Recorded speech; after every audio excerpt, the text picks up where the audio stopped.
Chapter 312. What frightened him the most was that his Xian-Chi was gradually disappearing, and his Dantian was in chaos. Not to mention that he didn't have the time to fight back. Even if he did, he wouldn't be able to do anything to the opponent with his current strength. The opponent's speed was too fast. Not to mention that he was in a state of panic. Profound Qi was the only thing he could rely on, but now this only thing he could rely on had disappeared. He had even forgotten to circulate his Xian-Chi to protect his body, and was simply taking a beating. Bang! The man in red's crotch was hit, and before he could even cry out, he received another heavy blow on the back of his head. He staggered 2 steps forward, only to find that the enemy was already waiting in front of him. In a split second, his body bore the brunt of countless punches and kicks like a storm. This person's speed was like that of a ghost, and the man in red felt that every part of his body was being beaten at the same time. Moreover, every part of his body was enough to kill a person. This person's understanding of the human body had reached an extremely high level. It seemed as if he was hitting randomly, but every hit was aimed at the most uncomfortable part, which was also the most taboo for a martial artist. The man in red's consciousness was already fuzzy, and the only thought in his mind was, "This person is even more proficient in the art of killing than the people of my Bloodsword Hall." Who is this person? The other 2 Tianxian assassins were shocked to see this change, and roared in anger as they rushed forward to help. However, as soon as they raised their Xian-Chi, they discovered a sad reality. They didn't know when their strength had dissipated by more than half, and they knew that they had been poisoned. In a state of panic, they no longer cared about rescuing their companions, and instead worked hard to circulate the remaining Xian-Chi in their bodies, hoping to force the poison out and restore their strength. However, as they circulated their Xian-Chi, the remaining Xian-Chi dissipated faster and faster. How could they not be alarmed? While they were inexplicably panic-stricken, many people who were hidden in the surroundings suddenly appeared like ghosts and rushed over at high speed. Each person's body was flashing with a brilliant golden light.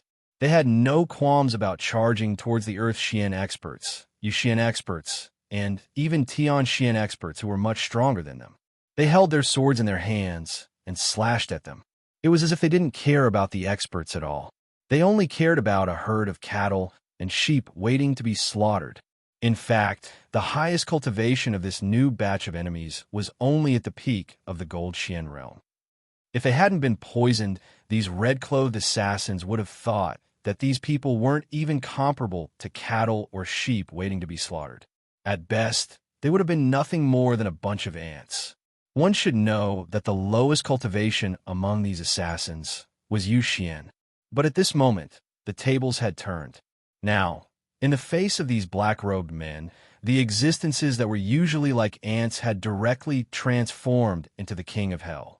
The overbearing ecstasy fragrance had caused their cultivations to fall to the same level as the enemies in front of them. Moreover, their cultivations were still falling rapidly. Everyone was extremely terrified of this fact, and they no longer had any will to fight. The ecstasy fragrance had completely crushed the will to fight of these so-called cold-blooded assassins. When a powerhouse lost his pride and the powerful combat strength he relied on to survive, his mentality might even be worse than an ordinary person's. Everyone was only thinking of escaping, and they were like a swarm of bees in an instant. On the contrary, the group of Gold Xian experts were full of vigor and didn't seem to fear death. These 2 groups of people collided like volcanoes, erupting in the span of 1 or 2 breaths' time. The faces of this group of men were cold and expressionless. Compared to the unusually cold-blooded assassins in front of them, the expressions on their faces at this moment were more like those of the cruelest and most cold-blooded assassins. Faced with the chaotic and disorderly attacks of the enemy, they didn't dodge or evade. Instead, they stubbornly charged forward, using their shoulders and chest to resist the enemy's attacks, and, at the same time, sending their weapons into the enemy's body. It was almost as if they were trading their lives for their lives, and exchanging injuries for their lives. This was an extremely cruel method of fighting. If they were cruel enough to themselves, then they would be even more cruel to their enemies. The battle broke out quickly, but it ended even more quickly. It seemed as if the battle was already half over after a single collision.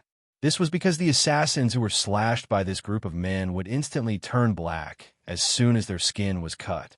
Then, they would stop breathing and lose their lives. The weapons of this group of people were smeared with an incomparably overbearing poison. Even an Earth Xian expert wouldn't be able to withstand this kind of lethal poison for a short period of time. This was the stockpile of poison that Jun Moxie had accumulated when he had forced the poison out of Jun Wui's body. However, it had come in handy at this moment. These people's swords had been soaked in this poison for a night. This poison was a mixture of dozens of different poisons in the world and could be said to be lethal upon contact. More than 200 men split up into groups of 4 or 5 to deal with one person. The leader would act as a meat shield and would use his body to resist the enemy's attacks. Then, the remaining 3 or 4 people would swarm forward and would tear the enemy's body to shreds in a split second. Even if the Earth Xian experts were able to resist for a while, they would still be quickly corroded by the poison and would die in a split second. This scene was witnessed by the 2 Tian Xian experts who were using all their strength to force out the poison. Even the calm Tian Xian experts couldn't help but twitch their eyebrows and break out in a cold sweat. Are these people still human? This group of people don't take their own lives? Don't they take the lives of their companions as something important? Even if risking one's life on the battlefield is understandable. But this is too unskillful and too barbaric, isn't it? An Earth Xian assassin's blade had pierced through the shoulder, and the back of the blade had almost sunk in. It was almost certain that this was a fatal injury. If the assassin had used just a little more strength, he would have been cut in half. However, this guy didn't even frown, and even fiercely twisted his shoulder and firmly stuck the blade that had pierced into his body. Then the other people who had rushed forward with him roared and dismembered the Earth Xian expert in front of them into minced meat in a split second. Another person had clearly been pierced through the abdomen by a long sword. This was a fatal injury, but he still had an expressionless face and even used both his hands to firmly lock the edge of the long sword in front of his abdomen. His other hand had grabbed the red-robed Earth Xian assassin's wrist, and he had a sinister smile on his face. At the same time, a large blade and a long sword fell from his side, and another pile of minced meat was turned into minced meat. And then, this group of people, they were even more desperate than the desperados. Desperados were at best fighting with their lives on the line, and they would still be afraid and cowardly at the critical juncture of life and death. However, these burly men had completely disregarded death and had even brought death to their opponents. 15 Earth Xian assassins and 40 blood-clothed assassins of Yu Xian's level had all been annihilated in the blink of an eye. What was even more cruel was that not a single one of these 55 people had been able to preserve their corpses. Every corpse had been disfigured beyond recognition, and they were even more miserable than the previous Zhou Jiaming. Originally, this was understandable for an assassin. After all, the best way to confirm a person's death was to dismember their corpse. However, understanding was one thing, but witnessing it with their own eyes and witnessing so many dismembered corpses to take their lives, one could well imagine the shock they felt. The 2 Tian Xian assassins suddenly had a feeling that they had encountered a pack of wolves when they had entered the Tian Fa forest in search of medicine. And this group of people in front of them was even more frightening than a pack of wolves. This kind of surging murderous intention, murderous intent, and murderous aura. How could it be limited to the category of an assassin? Even the bloodiest and cruelest Xian beasts in the Tian Fa forest might not be able to do this. Finally, it was followed by an extremely despairing scream. It was extremely miserable, and it was also extremely indignant. However, it stopped abruptly. The 2 men turned their heads to look and saw that their leader, the Tian Xian assassin who had just killed Zhou Jiaming, had both his arms chopped off. His mouth, eyes, and nose had all been smashed into horrifying bloody holes before they could even land on the ground. The two men turned their heads to look and saw that their leader's body had been kicked high into the air with a bang sound. Then a series of frenzied blows rained down on his throat, heart, crotch, head, and other vital points. The two men could clearly see that none of the blows had gone beyond the range of these vital points. They had been able to maintain such precision under such intensive attacks. Just this point alone was enough to make anyone tremble in fear, not only because of the precision of the technique, but also because of the cruelty and cold-bloodedness. As long as one or half of those vital points had been hit, it would have been enough to be fatal. Yet, the attacker had attacked in such a manner. It was obvious that he had done it to shock them. Finally, with a cracking sound that made one's teeth ache, the scene stopped moving. That Tianxian assassin, who had been majestic just now, had turned into a complete human stick. The right hand of the black-clothed masked man in front of him was stretched out straight, and his fist had easily pierced through his chest. Then it came out from his back. That tightly clenched fist was still holding a piece of broken heart. It was hanging in the air just like that. The two Tianxian assassins had goosebumps all over their bodies. This could not be said to be cruel, or cold-bloodedness anymore. This was a pervert who had surpassed the limits of human endurance. A pervert who had surpassed the limits of human endurance. This man was naturally Jun Moxie. Seeing that he couldn't drag on any longer, Jun Dashao naturally had to make the first move to gain the upper hand. But after he had made his move, he discovered something that made him feel depressed. Extremely depressed. Extremely depressed. Jun Xie was the king of assassins of his generation, but he had never had the habit of abusing others.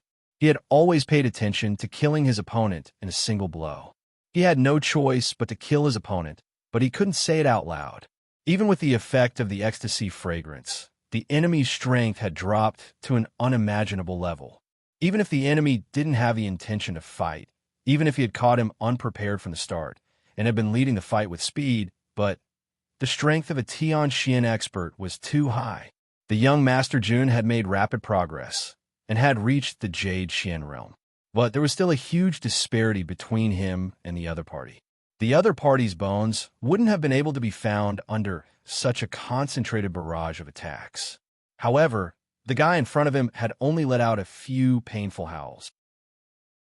Chapter 3:13.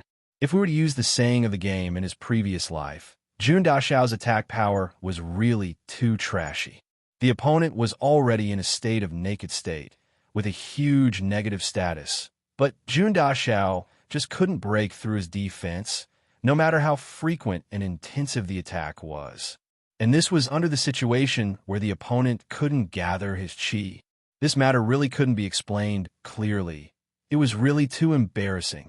Therefore, Jun Dashao didn't dare to relax a bit, although the attack was intensive. But in his heart, he knew that if he couldn't kill the person in front of him in one blow, as long as he gave the opponent a little chance to react, he would face the situation where he would be at a disadvantage or even be turned around. After all, he only had Yuxian at most, and the opponent was Tianxian, a real Tianxian realm. Even if the opponent only had 1/10 of his power left, he would still suffer greatly. Therefore, Jun Moxie kept on banging. His fists, knees, elbows, feet, and even heels were already sore from the recoil, but he still refused to relax, and didn't dare to relax, so it seemed that the attack was getting more and more intensive. Such a one-sided battle, in the eyes of outsiders, completely changed the flavor of the battle. In the eyes of outsiders, he could obviously kill the opponent in one blow, but he insisted on using such cruel methods to torture the opponent. It was simply a crime that took pleasure in torturing others. This was simply the legendary torture killing.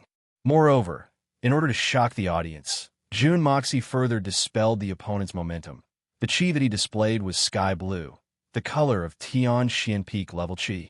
As an expert at the peak of the Sky Xian realm, he was madly beating up a Sky Xian realm expert who was a few levels lower than him. Moreover, the other party wasn't even fighting back.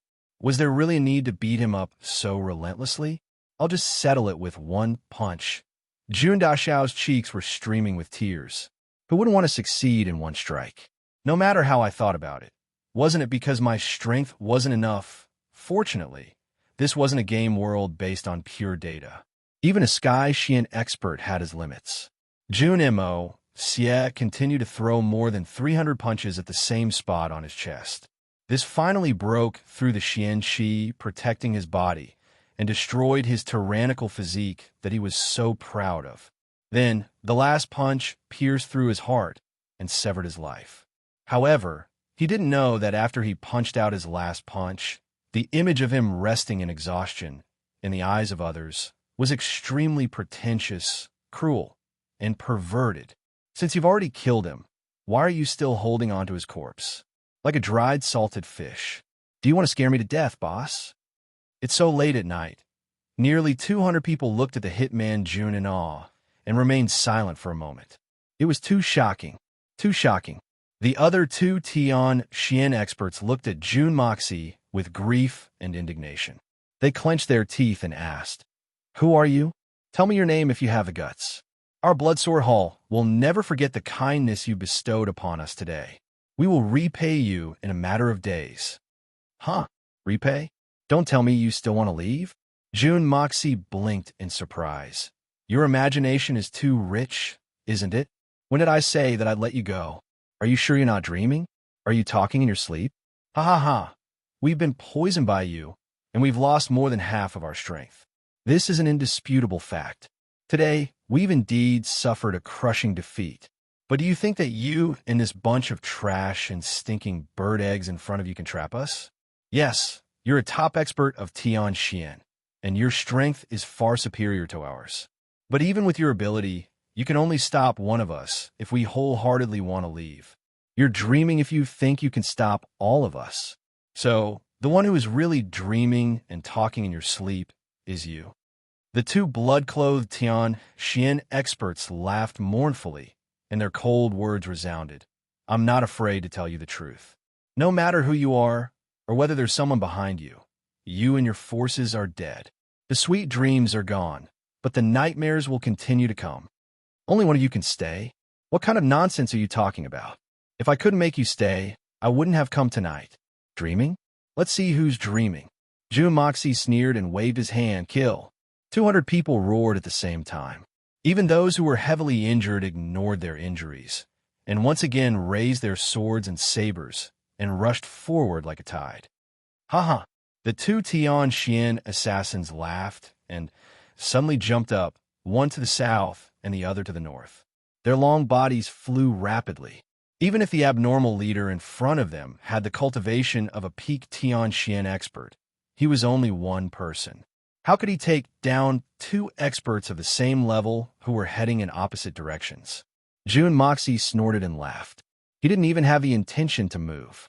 He only shouted coldly, "Come down." Along with his shout, the sky seemed to have darkened along with his shout. The strong men on the ground scattered in all directions in an orderly manner and quickly flashed out of the circle. The two blood-clothed assassins looked up and couldn't help but feel their guts crack at the same time. In midair from all directions, dozens of giant nets with bright hooks covered the sky, covering the entire space within a radius of hundreds of feet. They were densely packed, and there was absolutely no gap between them. They looked in all directions and found that there were no blind spots. Moreover, most of the nets were overlapping, and there was another one above one net. Even if one could barely break through the first net, there was still a second, or even a third. Just as the two Tian Xian assassins were screaming in despair, 40 to 50 large nets fell down with a loud rumble and trapped them inside. If they hadn't lost all of their strength, they might have been able to use all of their strength to break through these large nets in the blink of an eye. However, their strength had been greatly damaged, and even if they could struggle to break through, they would need a considerable amount of time to gather their strength. However, what they lacked the most right now was time. How could Jun Moxie give them enough time to counterattack? As soon as the order was given, more than 200 burly men threw down their swords and sabers and took out the thick wooden sticks that they had prepared beforehand. They aimed at the two unlucky fellows who were covered by dozens of layers of nets and smashed them mercilessly. This was a great opportunity for a gold Xian expert to trample on a Tian Xian expert, and they might not even come across it once in a lifetime. So, how could they let it go? Everyone had previously watched Jun Daxiao trample on his opponents, and they weren't willing to let Jun Daxiao take all the glory. So what if you're a Tian Xian expert? I'll still trample you to death. No, it'll be you. The sky-blue radiance of Xian Qi could still be vaguely seen through the layers upon layers of the net. It was obvious that these two Sky Xian experts were still struggling with their lives on the line. They were trying their best to turn the tide. However, the merciless reality was telling them that everything was useless. Wooden sticks that were almost as thick as a person's thighs landed heavily on the two meat eggs with great force. Their nightmares had truly arrived. The two Sky Xian experts had been reluctant to cry out in pain at first, but now they were screaming with more joy than anything else. Their mournful cries pierced the night sky. It could be heard for several miles. It was as if they were owls. Their other Tian Xian companion had also died a miserable death, but he had died under the sneak attack of the young Master Jun, who was at the peak of Tian Xian. So, it could be said that he had died a glorious death. But what about the two of them? They were about to be trampled to death by a group of gold Xian ants. How tragic was their life? Speaking of which, these two men were really unlucky. They had brought all of this misery upon themselves and had nothing to do with anyone else. Jun Moxie had been very worried about these two men. Although they had been poisoned by the ecstasy fragrance, they were still Tian Xian experts. Their strength had regressed, but they were still at the Earth Xian level or even higher. It was impossible for their Xian Qi to degenerate into nothingness. If they were to fight to the death, they would probably cause huge casualties to the 200 guards. Therefore, Jun Moxie had transformed his Xian Qi into the unique color of Tian Xian's peak in order to intimidate them. Sure enough, the two men's only choice was to escape immediately, and they had to escape separately. In fact, this wasn't surprising. The strength of these two men was only at the level of Tian Xian's primary level. Even if they were at their peak, they would still have to escape if they were to encounter a Tian Xian's peak. What's more, their Xian Qi had dissipated by more than half. But when the two of them escaped, they fell right into Jun Mo Xie's trap. He had already arranged for 54 men to hide in the trees, and each of them had two large nets in their hands. They had been waiting for this moment. Didn't they see that there were only 200 men? One must know that there were 254 men in total. This was equivalent to 54 skilled fishermen casting a large number of dense nets at the same time. These two men were flustered and had nowhere to borrow strength from. So, how could they not fall into the trap? These two men were supposed to cause huge casualties to Jun Moxie's side, and they might not even be able to capture them. But they had become fish in the net. Not only were they fish in the net, but they were also meat on the chopping board, waiting to be slaughtered. The 200 men brandished their big sticks as if they didn't care for their lives. It was as if they were threshing soybeans after harvesting in the golden autumn. They were beating the nets happily. As the screams became softer and softer, there was no movement at all. Jun Moxie was afraid that it might be a trap, so he ordered them to continue hammering for the time it took for half an incense stick to burn. There was no other reason than the vigilance of an assassin. After hammering, Jun Daxiao went forward to take a look, and the effect was very good. Even the large nets had been hammered into pieces.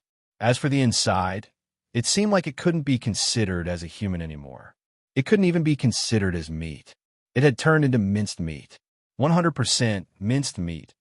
Even if it was stewed in a pressure cooker for a day, it wouldn't be able to stew to such a state. Jun Moxie squinted his eyes and went forward to take a look. He waved his hand and said, "Immediately clean up the battlefield. If it's an enemy, stab him if he's not dead yet. Take care of our own people. Carry the wounded away. Carefully clean up all the crossbows and arrows. Make sure there are no traces. Start the operation immediately." Everyone roared in agreement. Jun Moxie raised his head, and his eyes looked towards a certain direction in the forest. His eyes seemed to contain a meaningful smile. In a flash, the battlefield had been cleaned up. June Mo Xie gave the order, and everyone mounted their horses at the same time. Then, the sound of hoofbeats rang out, and everyone disappeared without a trace in the blink of an eye. Only flesh and blood were left on the ground. It was a complete mess. It was a testimony to this exceptionally bloody battle. Chapter 314. After a long time, blur blurg, blur blurg, in the direction that June Moxie was looking at, there were two people vomiting their guts out. It seemed like they could even vomit out their intestines. Then, the sound of vomiting could be heard. It seemed like there were quite a number of people vomiting. Old Pang, what should we do, Blurg? What else can we do? Blurg, it's useless. Our problem is solved.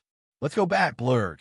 Young Master's hidden strength is indeed astonishing, but his methods are really Blurg cruel. My God, Blurg, you shut up. Don't say any more. Blurg.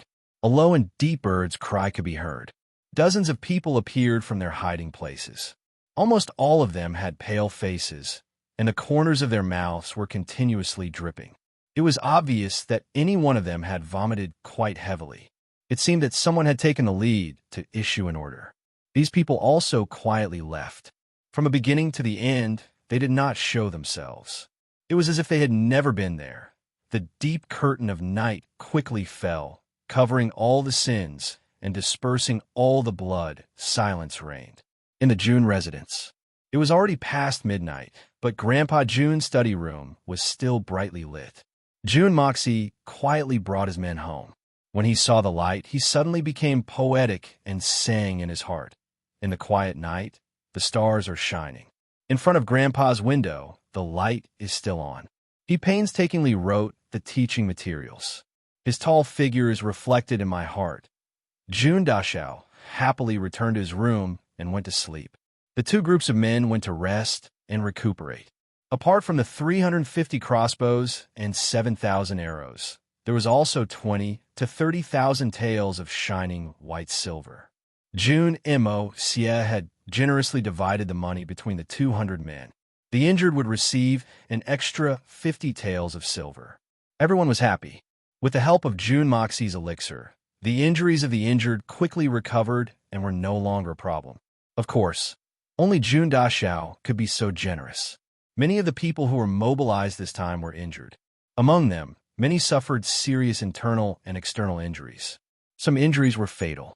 However, with June Dashao's various elixirs, no matter how serious their injuries were, they could recover in a short period of time. The emperor does not send hungry soldiers.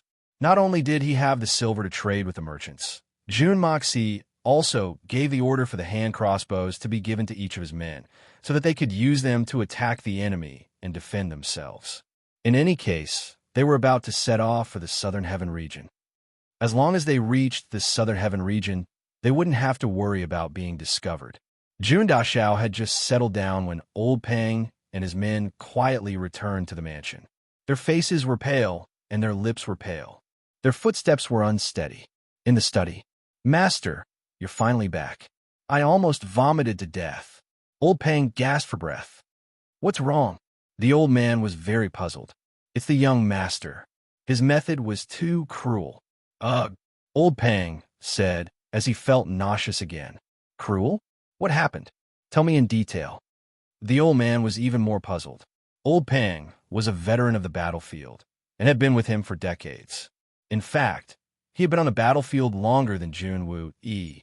So, it wouldn't be an exaggeration to say that he was a veteran of hundreds of battles. So, what kind of cruelty hadn't he seen? But he had killed at least hundreds of people, and this was the most conservative count. What could have caused him to be like this? "Ugh," Old Pang said while retching. Finally, he said, "Master, I've seen people kill before. I've even killed many people myself. But I've never seen someone beat a person to death like this." Then my fist came out from the person's back and squeezed their heart. I've never seen it before. As for the other two people, not to mention human form, they could even be made into dumplings. They didn't even need to be chopped. Do you still need me to explain in detail? Ugh. Don't say any more. Hurry up and shut up. Ugh. Before he could finish speaking, Grandpa June could already imagine the scene from before. He could not help but retch as well. Old Pang's evil plan had succeeded. He laughed mischievously and quickly left. Rather than vomiting alone, it was better to vomit in front of everyone. That way, it would be fair and reasonable. Grandpa June was a cut above the rest. After retching for a while, he regained his composure. He could not help but smile as he muttered to himself. This little guy really gave me a lot of surprises. That kind of silent poison, really. I wonder how many trump cards this little guy has up his sleeves? However, there was another person in the June family who was very depressed. This person was the recently appointed general of the Southern Heaven City, Jun Wooey. He personally led his men to the Ni Chong Pavilion in order to capture Lady Yu and kill her. After all, the crossbows had already arrived. The operation had already begun. Lady Yu-er's existence no longer had any meaning. This was Jun Moxie's plan. However, when he arrived there, he found out that there was nothing there. After asking around, he found out that Lady Yu-er and her subordinates had disappeared early in the morning. It was as if they had evaporated into thin air. There was no trace of them at all. Jun Wooey was greatly disappointed. He had used Mount Tai to smash an egg. It was like using a stone to smash an egg. However, he had failed in the end, so depressed. Where did the news leak out? Jun Wooey was puzzled no matter how he thought about it. Jun Moxie immediately summoned all the relevant people early the next morning. They would set off with the army in the afternoon. So, Jun Moxie was racing against time. Fatty, you must take good care of the aristocratic hall after I leave. You must take responsibility for me. Moreover, the pills that I gave you must be auctioned off at regular intervals. Do it in small batches. Also, pay attention to the confidentiality of your own information. As for the money from the auctions, don't hesitate to buy the high-grade medicinal ingredients that I've listed. As for the ordinary medicinal ingredients, you don't need to deliberately search for them. Moreover, don't search for medicinal ingredients like you did before. Otherwise, you'll attract ridicule. Jun Moxie gave Fatty a bottle of 100 antidotes pills, a bottle of mysterious yang pills, and a bottle of minorine pills. He would use them to make exorbitant profits. As for the 10 years pill, he naturally wouldn't sell them. However, these 3 elixirs were enough to cause a sensation. Little Yang Mo, you don't need to get involved in the aristocratic hall's transactions. But if the royal family comes to the aristocratic hall with a request, it doesn't matter if it's excessive or not. It doesn't matter if it's reasonable or not. After all, it's not convenient for Tang Yuan's status to deal with these things. Do you understand? But, the young boy was somewhat hesitant. No buts. It's settled. Jun Moxie decisively concluded, if you feel that you can't handle it, then go back and ask your father, Prince Equivalent. Well, it's settled. There's no need to talk about this anymore. Little Yang and Mo went out with a heavy heart after the matter was settled. Jun Moxie then turned to Tang Yuan. The royal family's transactions will be handed over to Yang and Mo. It doesn't matter if he suffers a loss. You don't need to care about the loss. Do you understand? I don't understand. Why? If someone from the royal family comes to look for trouble, then this little demon won't be able to handle it. So, he'll just accept his bad luck. Fatty Tang's face was full of complaints. He didn't understand Jun Moxie's decision. I don't need you to understand. I only need you to carry it out. Jun Moxie angrily glared at him. Prince Equivalent's family hadn't been present at the Gifted Scholars Autumn Banquet in Tianxiang. However, he hadn't opposed Jun Moxie's provocation. It seemed as if everything was still. It had to be said that Prince Equivalent was able to keep his cool. However, this trick wouldn't work in front of Jun Moxie. You can keep your cool? All right, then I'll add fuel to the fire. You're only thinking of taking out a few taels of silver to make money for this young master. How can it be so cheap? How can this young master take out money for you if I don't tie you to the same chariot as my Jun family? It's not very honorable to do this. It's despicable to use this to attack a child. But this young master can make an emperor for you if you perform well. What's there to be dissatisfied with? Fatty didn't understand what he meant. However, he kept quiet out of fear when he saw Jun Moxie's anger. Even he didn't realize that his childhood friend, a debauchee, had such a powerful and domineering temperament. Jun Moxie turned to Song Shang. Song Shang, you're going to make some wine for our use. You don't need to make too much. Do you understand? Moreover, you go to be in charge of the aristocratic hall's safety at night. You must ensure that nothing goes wrong. Understood, Master.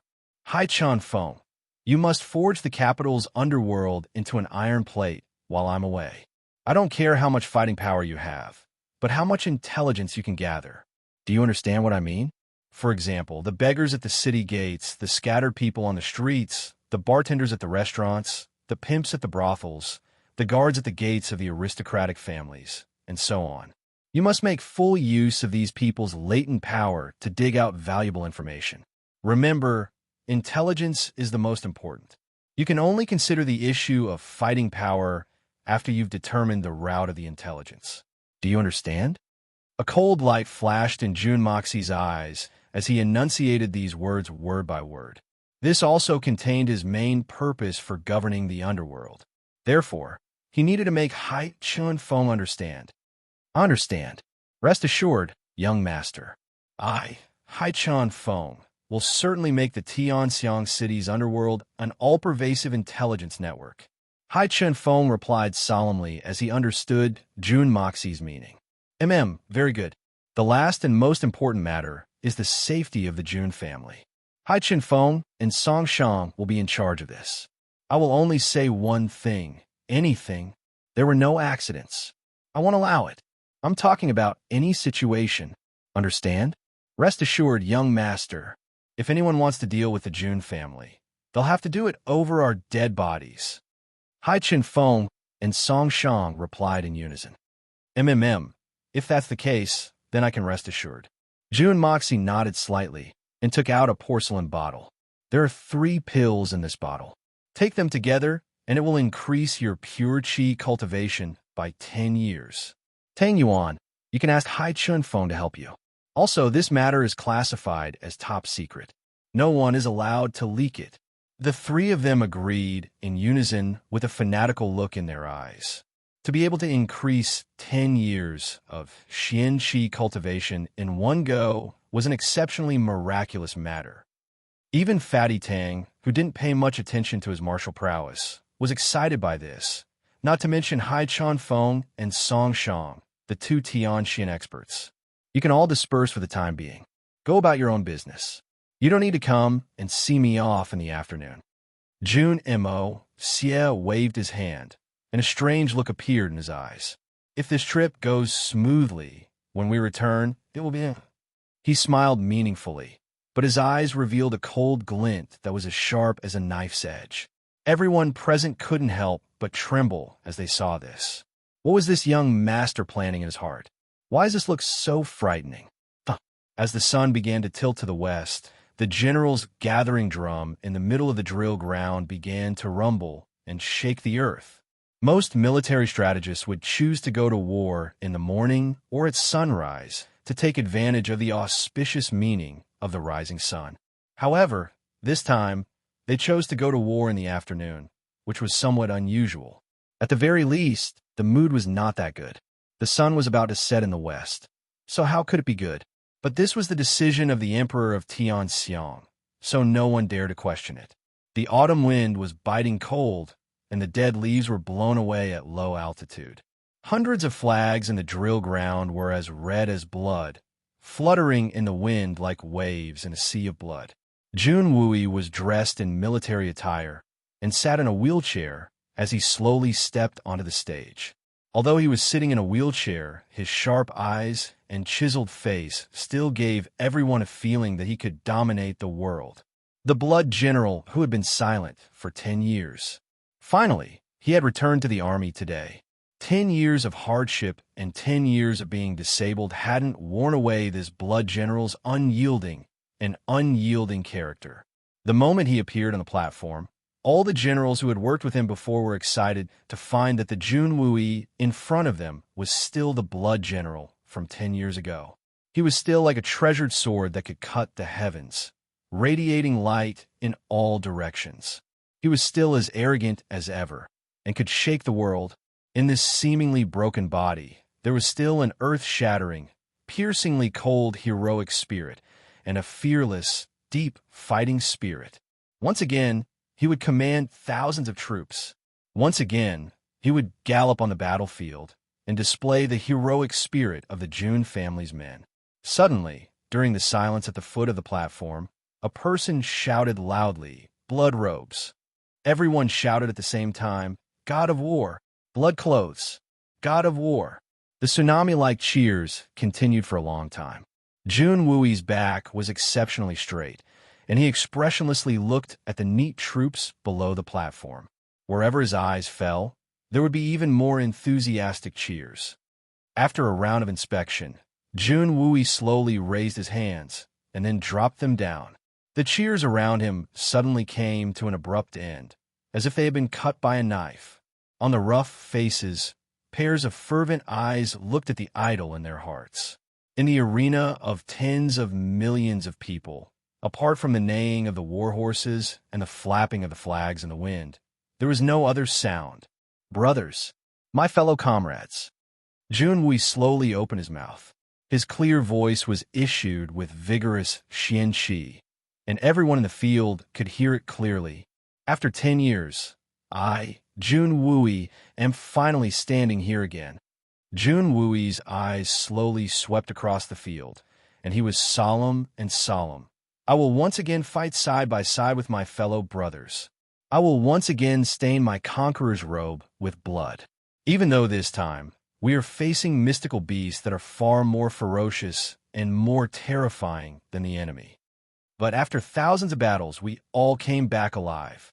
Facing an enemy that was 100 times stronger than us, we also came back victorious. Now, facing these mystical beasts that don't know how to play any tricks, I, Jun-san, ask you, are you afraid?" The last sentence gathered all of Jun Wui's strength, and it exploded like a bolt from the blue. A burst of heroic laughter came from the field. "What a joke! We aren't even afraid of the enemy, so why should we be afraid of beasts?" Jun Wui's cold eyes swept across the field. "I will say it again. Is anyone afraid?" "No." Tens of millions of people shouted at the same time, and every one of them shouted themselves hoarse. The strong roar set off a wave of air that shook the heaven and earth. Good. Whether facing the cunning enemy or the ferocious beasts, whether facing the heaven and earth or the sky, I, Jun Wui, will give you a word of advice. Jun Wui's eyes were cold, and he suddenly roared, "Fight! Be fearless! Fight! Be fearless!" Tens of thousands of people shouted at the same time, and the scene had already boiled up to the extreme.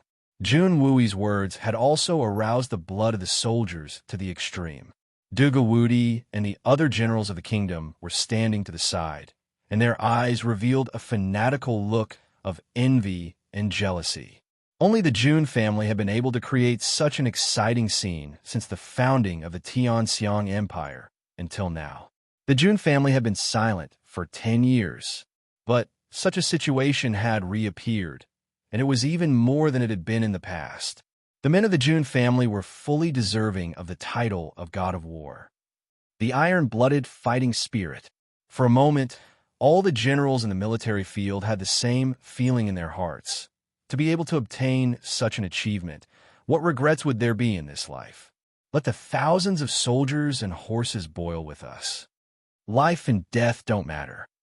Jun Wui moved his wheelchair amidst the tsunami-like cheers and suddenly turned around.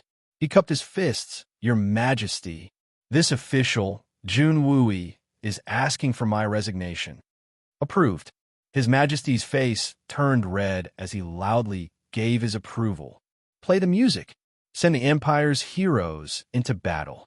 Dugu Zongheng took a step forward and roared in a majestic voice. The drums of the expedition sounded like a raging tide, and with the greatest enthusiasm, 8 neatly dressed knights in bright armor rode out on 8 fine horses, and each held a large flag in their hands. The bitingly cold autumn wind blew the huge flag into the air, and it fluttered in the air. It was the color of blood, and there was a large golden character in the middle of the flag. June. All the veteran soldiers of the Tianxiang Empire had tears in their eyes. The Jun family's war flag, the flag that symbolized invincibility, the iron-blooded heroism, had finally appeared after 10 years. It had appeared once again. It was still as soul-stirring as ever. It was still as stirring as ever. The orderly sound of hoofbeats resounded, and a group of knights in bright armor came out in a line, and gradually formed a torrent of iron and steel, surging and galloping against the wind. Their swords pointed to the sky, and their swords pointed to the south. The heroes had fought 100 battles, and the warriors' blood had not yet turned cold. Chapter 3:15. Thank you, brothers. Thank you, sisters. Today's first update has arrived. The second update will be slightly later. Tonight, we'll pull an all-nighter. On the second day of the army's departure, to be precise, it was midnight on the day of the army's departure, the emperor of the Tianxiang Empire finally received the long-awaited news. He knew that the Zhao family's men had been annihilated along with the Southern Trade Union's men and the Second Prince's Divine Wind Guards. This news wasn't unexpected for the emperor. After all, this was the only reasonable explanation. Otherwise, wouldn't it be a waste of the arrangements he had made? However, the news didn't stop there. The annihilation of the entire army wasn't limited to this. The Bloodsword Sect's assassins who had participated in this operation had also died a violent death. A total of 3 Sky Xian experts, 15 Earth Xian high-level assassins, and 40 Jade Xian blood-clothed assassins had been completely annihilated. This news had brought about an exceptionally astonishing shock to them. How much strength would be needed to completely annihilate such a force? This wasn't a simple defeat, but a complete annihilation of the entire army. Not a single person had been spared. Moreover, the true core of this incident, the crossbow that several parties had been eagerly waiting for, had also disappeared without a trace. It was a super-killing weapon crafted from Xian beast tendons and well-tempered steel. The emperor slammed the table on the spot and smashed his cup. His gloomy face did not recover for a few days. Regardless of whether it was the hand crossbow or the strength of the Bloodsword Sect, they were all things that the emperor placed great importance on. He had never thought that the things that he had planned out so flawlessly and were so close to being in his hands would not be in his hands in the end. Moreover, he had lost nearly half of his elite fighting strength because of this. What made him the most angry was that there was no clue to this incident. He had suffered a loss, and he still didn't know who had done it. There wasn't even the slightest clue. How could the emperor of Tianxiang not be depressed? How could he not be angry? This depression and anger had caused the entire imperial palace to be covered in a gloomy fog. Everyone was trembling with fear and trepidation. They were afraid that they would accidentally anger the unhappy emperor. As for the instigator of this incident, the Second Prince, he had fainted when he heard the news. It wasn't an exaggeration at all. He had directly fainted. There was nothing wrong with fainting. This was because his losses were the greatest among all the participants. The price he had to pay was too great, so great that he couldn't bear it. After all, this batch of materials had been supplied by him. Moreover, they had been bought at the most reasonable price. In fact, it should be said that he had bought them at a sky-high price. Moreover, he had paid double the production cost. Moreover, he had used a large amount of manpower, material resources, and connections. In the end, not only had he lost everything, but his own Divine Wind Guards had also been completely destroyed. After all, that was the most elite force under the command of the Second Prince. He had spent his entire fortune, but it was all for the benefit of others. The most infuriating thing was that he didn't even know who that other person was. If he didn't pass out, the Second Prince might not know how to react. Li Yuran was also depressed. The eldest young master, Li, hadn't lost as much as the Second Princes. But the price he had paid was also considerable. In fact, it could be said that he had suffered a great loss. He had sent out half of the elite warriors that he had secretly trained, but they had been completely annihilated. Moreover, one of his brothers had been turned into a pile of meat paste. But the most depressing thing was that he didn't know who to look for revenge. Should he look for the Bloodsword Sect? Should he look for an assassin's organization for revenge? His brain must have been flooded with water. Didn't he hear that the cold-blooded master Lei Wu Bei didn't even care about him? The eldest young master hadn't been so smart. He hadn't brought back the second young master's corpse. In fact, the eldest young master would have probably died there. 9 young masters and 1 young master had come to the Tianxiang city to help him a month and a half ago. But 8 of them had already died. The remaining 2 had also become frightened by the mere twang of a bow. The eldest young master Li Yuran was extremely resentful. But another fire was added at this time. The eldest young master Li had taken control of a corner of the Tianxiang city's underground forces. But they had suffered a surprise attack that very night, and they had been forced to retreat, and they had been swallowed up by the Jinyang gang. The Jinyang gang had become the most powerful gang in the Tianxiang city, and they didn't have any competitors. The eldest young master Lei Jianhong and the third young master Fang Piaohong had fought against 2 Tianxian experts that very night. Their opponents were stronger than the eldest young master Lei Jianhong and the third young master Fang Piaohong. But the 2 young master Lei Wu Bei's disciples had lost their fighting spirit. They were flustered and didn't have the will to fight. In fact, they didn't have the calmness that a Tianxian expert should have. This had made Li Yuran very angry. The 2 young master Lei Wu Bei and the young master Lei Wu Bei had realized their problem, and they felt ashamed of themselves. So, they asked for Li Yuran's resignation. Then, they went to Tian Fa to look for their master, Lei Wu Bei, and discuss countermeasures. Li Yuran had readily agreed. She had given them a large sum of money as travel expenses. Then, she had politely escorted the 2 young master Lei Wu Bei out of the door. But young master Yuran's face had turned gloomy after the 2 young master Lei Wu Bei had left. He had muttered a few curses. Then he suddenly raised his foot and kicked the door of his house into pieces. Ah, he has advanced to the level of a Yuxian expert. He is very powerful. That hard door has been smashed by a single kick. What a sharp kick. The Jinyang gang? Do you really think that I don't know that you're part of Junmoxi's power? Li Yuran clenched her fists. The look in her eyes gradually calmed down.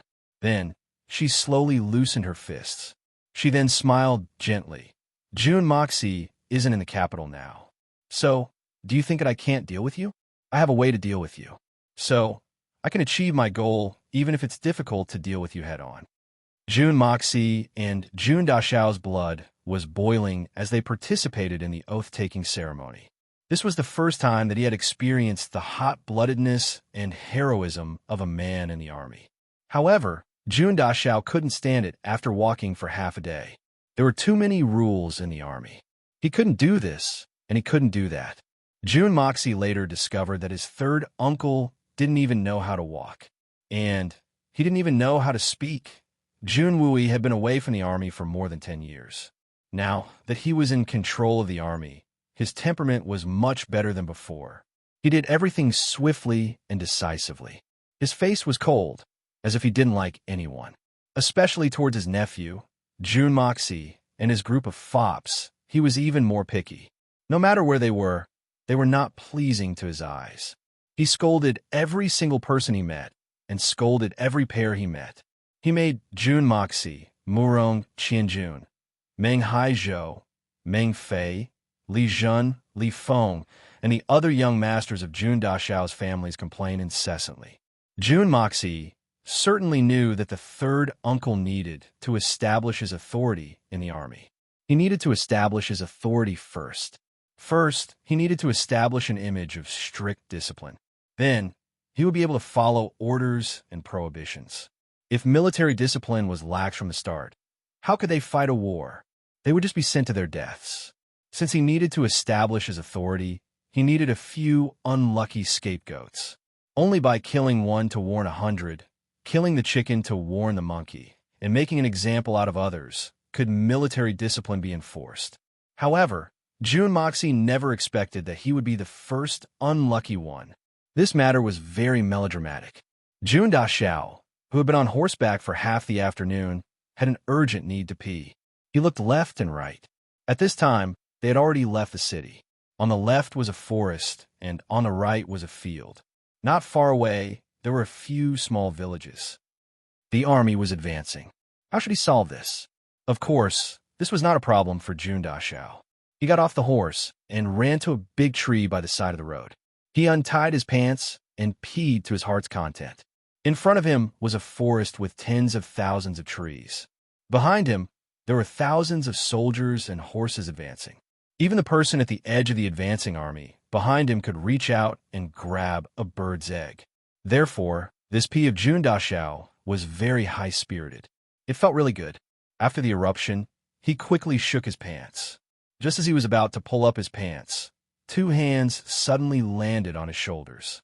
Leaving the formation without permission, ignoring military discipline, and peeing in public. You are a disgrace. Young general, please come with us. Two law enforcement officers suddenly appeared like heavenly soldiers and caught him red-handed. What are you guys being reasonable? I clearly had my back to them. What do you mean by peeing in public? Jun Moxie argued. The two law enforcement officers were incorruptible. They grabbed him and left. Poor Jun Dashao didn't even have time to pull up his pants. His thing was still faintly discernible when he was caught under Jun Wui's banner. The result was that Jun Wui had performed a grand punishment for his son. He had given him 20 strokes of a stick. This punishment wasn't heavy, but it wasn't light either. However, no one pleaded for leniency. In fact, this wasn't surprising. Firstly, everyone knew that Jun Dashao was just putting on an act. Secondly, Jun Dashao wasn't very popular. Jun Dashao was a man who didn't easily cry. He raised his head and looked at Jun Wui. He clenched his teeth and said, "Third uncle, you really are an old man. Once you have power in your hands, you will do whatever you want. This nephew is so unlucky. I'm the first one. Shut up. There are only subordinates of the general in the barracks. That's your third uncle. Whose nephew are you? Deputy General Jun, you have spoken rudely and disrupted military discipline.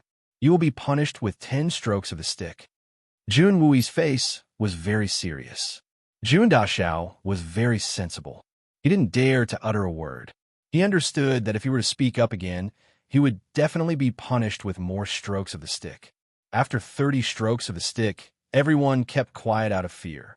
Although the debauches Dashao rejoiced in his misfortune, they also kept quiet out of fear. The effect was still good. Jun Wui was aware of his nephew's ability. Don't be fooled by his red and swollen buttocks. It looked like his injuries weren't light. In fact, it wasn't a big deal. In fact, not to mention 30 strokes of the stick, even 300 strokes of the stick wouldn't be enough to injure him. However, he was going to use him as an example. At the same time, Jun Wui had another thought. This kid is too sloppy. That's not good. After all, the Jun family is a family of generals. This is a good opportunity to hone his temperament. This is to lay the foundation for him to lead an army in the future. This wasn't only Jun Wui's idea. It was also Old Man Jun's instruction before he left. This old man must ruthlessly train this kid. The third Master Jun was prepared to abuse his nephew without the slightest scruple since he had the sword in his hand. However, he stirred up big trouble the first time. Jun Moxie covered his buttocks with his hands as he walked out of the tent in a resentful manner. He clenched his teeth and glared at everyone. Isn't this the all-powerful Jun family's third young master? What's with that expression? Don't tell me you ate the great commander's food? Ha ha ha. Master Jun's son Xiao, you look so handsome when you covered your buttocks. This young master admires you. I concede defeat. Jun Moxie's rival in love when he was pursuing Princess Raimu. Murong Qianjun of the Murong family spoke in a strange tone. His shoulders shook in an exaggerated manner. His throat deliberately emitted a strange laughter. This caused Meng Haizhou and the others to laugh along with him. Jun Moxie didn't speak. He slowly walked in front of Murong Qianjun suddenly. He snatched a spear from a nearby soldier. Then, he used the spear as a stick and swung it at Murong Qianjun's face. His aura quickly drilled into Murong Qianjun's body. Jun Dashao had a belly full of evil fire. He had nowhere to vent it. But you actually came to provoke him. Isn't this bad luck? This is what they call intolerable. At least, Jun Dashao wouldn't be able to tolerate it. How could Murong Qianjun have imagined that this fellow, who had just been punished for violating military discipline, would dare to attack his comrade in public. Caught off guard, he was immediately hit. Actually, even if he had been prepared, he wouldn't have been able to dodge it. He took a solid hit on the head. Immediately, his eyes shone with a golden light. It was as if a sky full of stars had appeared in front of him. The skulls produced by the Murong family were rather sturdy. The long spear immediately broke with a kacha sound. Even though Murong Qianjun's skulls were sturdy, the quality of his forehead was even better. With a whoosh, a bright red lump immediately sprang up. It was as long as a finger and as thick as a chicken's egg. It stood upright like a unicorn's horn. Isn't this the distinguished and elegant young Master Murong? How come there's a bird on my forehead after I've disappeared for a while? Could it be that young Master Murong is so gifted that this thing doesn't grow in his crotch, but on his forehead? What a pity, what a pity. It's a single egg. This kind of elegant appearance is enough to be unrivaled under the heavens. It's unprecedented, truly admirable. Jun Moxie laughed heartily. He gestured to his head and no longer pretended to be lame. He casually tossed aside the broken spear and strode away.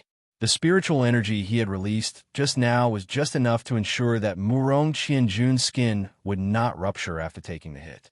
Instead, it would cause his skin to swell to the maximum extent. Thus, it had created this miraculous and astonishing effect. Everyone turned to look at Murong Qianjun's forehead and saw that there was a red mark on his forehead. It was standing straight up, and unexpectedly, it really did look like that one.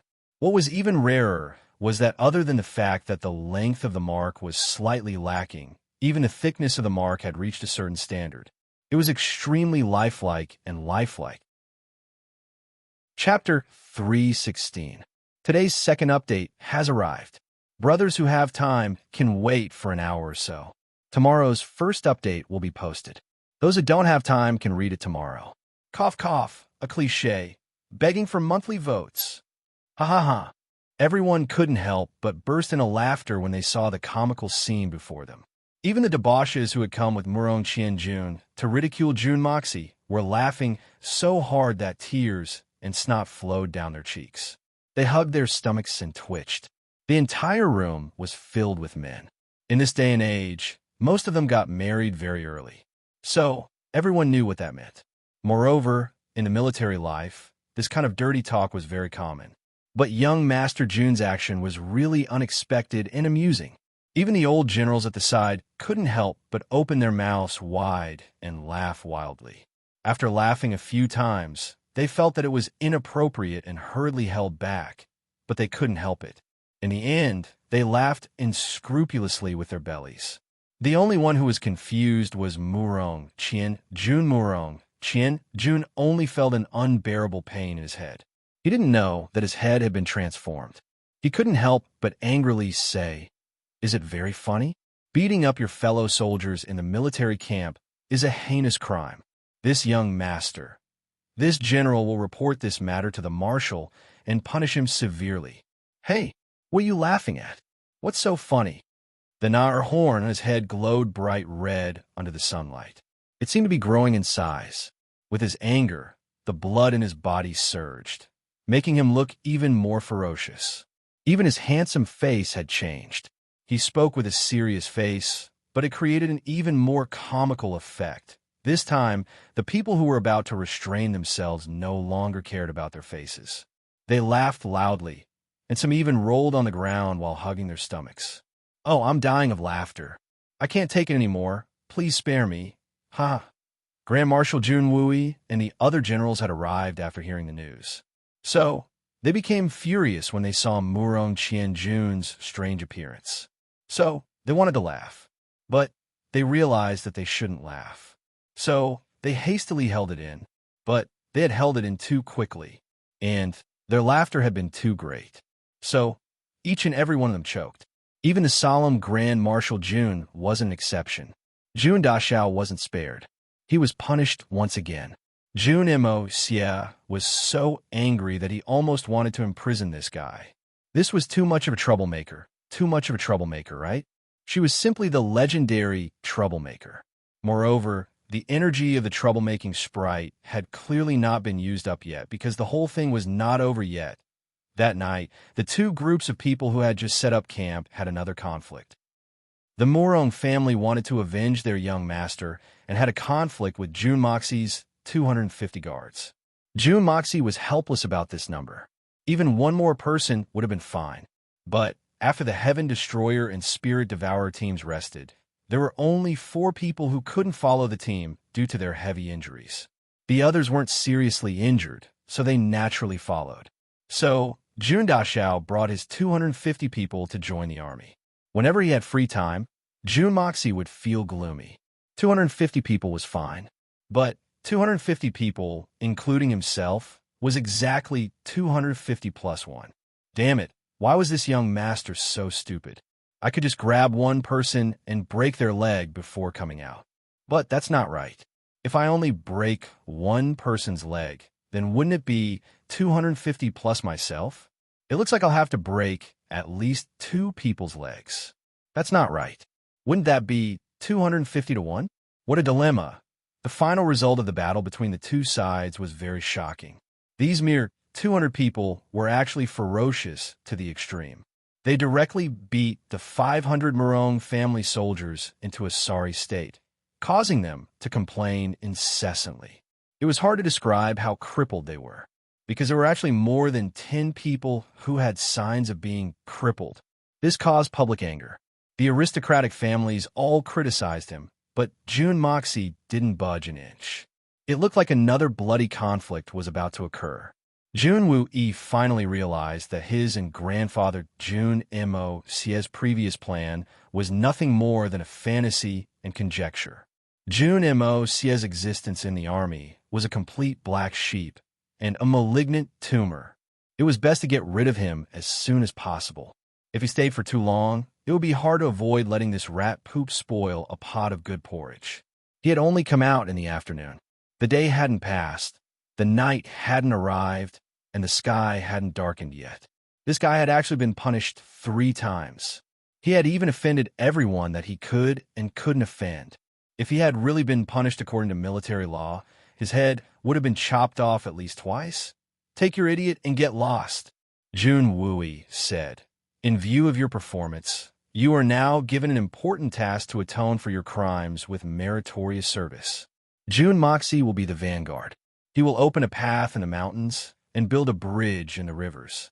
If there is any negligence that results in the loss of the army, you will be presented to me. Jun Moxie suddenly heard this order. It was as if he had been granted amnesty. He happily bowed with his hands clasped in front of him. Then, he used the tone of a petty person who had achieved success and assumed the posture of someone who had received an order from play. He appeared to be dignified, but in reality, he was extremely pretentious in a Peking opera. Yes, oh, yes. Then he made a half circle with his hands and took 2 steps in a slow and steady manner. Then he turned into small and quick steps and flew out of the tent in high spirits. He left behind a room full of old men staring at each other. They couldn't help but burst into laughter.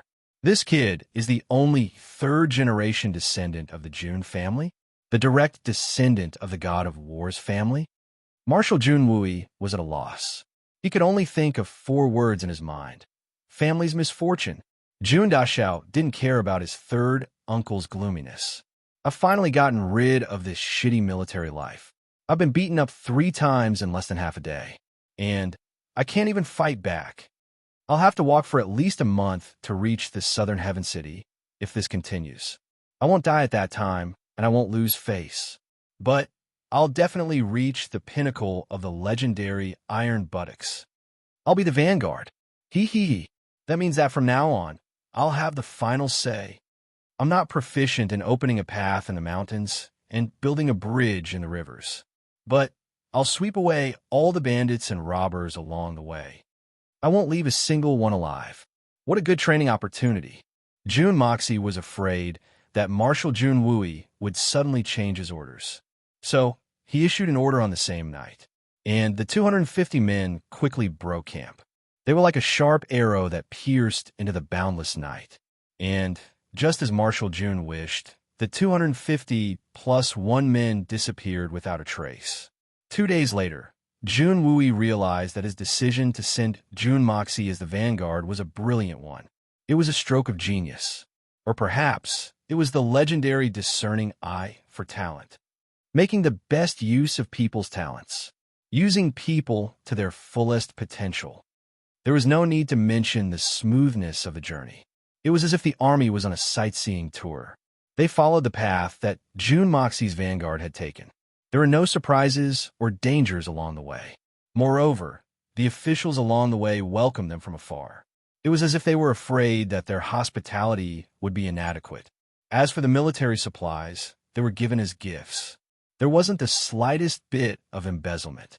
As for the bandits and robbers along the way, Jun Dashao swept them away like the autumn wind sweeping away the fallen leaves.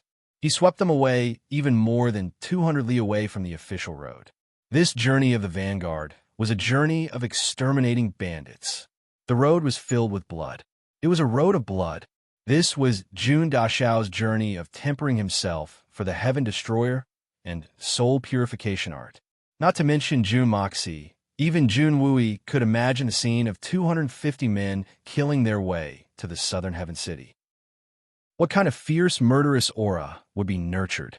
Murderous aura and blood were destined to be the soul of these two troops. The first county that Jun Wooey led the army through was still okay. But when Jun Wooey saw the county magistrate of the second county, it was as if he saw a resentful wife leaning against the door looking at her husband. When the county magistrate looked at Jun Wooey, it was as if he saw his mother, no, his father. Tears and snot flowed down his face. It turned out that this guy's official status was slightly inferior. Coincidentally, when Jun Dashao came here, his boat was hurt by the saddle. Thus, this guy's good days had arrived. First of all, Jun Dashao decided to take a carriage. Moreover, it had to be a super luxurious one. Moreover, it had to be completed within 1 day. Moreover, it had to be completed within 2 hours. During this time, Jun Dashao had fully displayed his erudition from his previous life. He had helped the county magistrate to settle the old accounts of the past years. The county magistrate's methods could be considered excellent. He had cautiously gathered nearly 100 craftsmen from far and near. They had conscientiously built a super luxurious carriage in accordance with the strictest standards. They had followed the most comfortable design and had worked at the fastest speed possible. The materials needed for this carriage had cleanly squandered the pitiful official's years of embezzlement. In fact, he had even incurred a considerable amount of debt. Finally, the construction of the carriage had been confirmed. The pitiful official had trembled with fear as he arrived in front of Jun Moxie to report. Jun Moxie had been using the account book as a fan at this time. Jun Moxie had been earnestly educating and advising the county magistrate. I say, Fei Zhu Chong. This guy's name was actually Fei Zhu Chong. Young Master Jun couldn't help but click his tongue in wonder for a long time when he'd first found out about it. The world was so big, and there were so many strange things in it. This guy's parents were definitely not ordinary. You're too unprofessional, aren't you? You've been the county magistrate for 5 years, and you've only raked in less than 50,000 taels of silver? That's really too lousy. Crap. You can't even be a corrupt official. No wonder you're almost 40 years old, but you're still a garbage county magistrate. 5 years of embezzlement, my God. You've given me a carriage, and it's gone. I heard that it wasn't enough, right? Jun Moxie shook his head and sighed. He felt sorry for the county magistrate's misfortune and was angry at his incompetence. Chapter 317. On the 5th day of August, it erupted for the 3rd time. Today's outburst was the first update, seeking monthly votes. Sigh, it said that 100,000 taels of silver can be earned in 3 years, but you only managed to earn 50,000 in the past 5 years. What a loser. Jun Moxie continued to sigh. You yourself said that there are 100,000 magistrates, but I'm just a county magistrate, and a county magistrate with only tens of thousands of people under my jurisdiction. Compared to a magistrate, there are several levels of difference. Fat Pig Sausage continued to mutter in his heart. However, he still maintained a respectful expression on his face as he listened to Jun Moxie's lecture. But it doesn't matter. Perhaps it's better to say that we learn from our mistakes. Now that the young master is here, you will know what to do. The young master will return from the southern heaven region in about 2 months. At that time, I'm afraid we won't be able to sit in this carriage anymore. In these 2 months, you have to seize the time to extort money. Hurry up and take bribes. When young master comes back, he still needs to hire a better carriage. You'd better be prepared. Don't be in such a hurry like this time. Opportunities are only given to those who are prepared. Jun Dashao said. Fat Pig Intestine fell to the ground and kowtowed as if he was pounding garlic with his head. Tears streamed down his face as he said, Young General, this lowly official will never dare to do it again. This lowly official will definitely repent and turn over a new leaf. This lowly official will repent and turn over a new leaf. Resolutely working for the welfare of the people, working with all one's heart, blood, sweat, and tears. You're so cultured. He could actually say so many idioms. Say a few more words. If you say a few more words, perhaps I will soften my heart and show mercy or something. Jun Moxie looked at him with a smile and praised him. Fat Pig Intestines kowtowed and prostrated himself on the ground. At this moment, he had already made a decision in his heart that he would rather die than change. As an official, it was better to be an honest official and a good official. You can't be a corrupt official. Brothers, you will know the pain of being a corrupt official after meeting this young general. He regretted it so much. This guy actually wanted to build another carriage after 2 months? I cried. My tears spilled in my heart. If she were to cry in front of him, she would probably lose her life. I must summon all the corrupt officials in the world. I must be an honest and upright official. I must serve the people. While Jun Dashao was plundering the place, the soul-devouring troops outside also came back. They were carrying a human head, and the blood was dripping on the lobby of the county government. The poor fatty intestine almost fainted out of fear. Damn, why are there so many of them? Jun Mo Xia's vanguard had eaten, drunk, and extorted enough. So he patted his butt and left.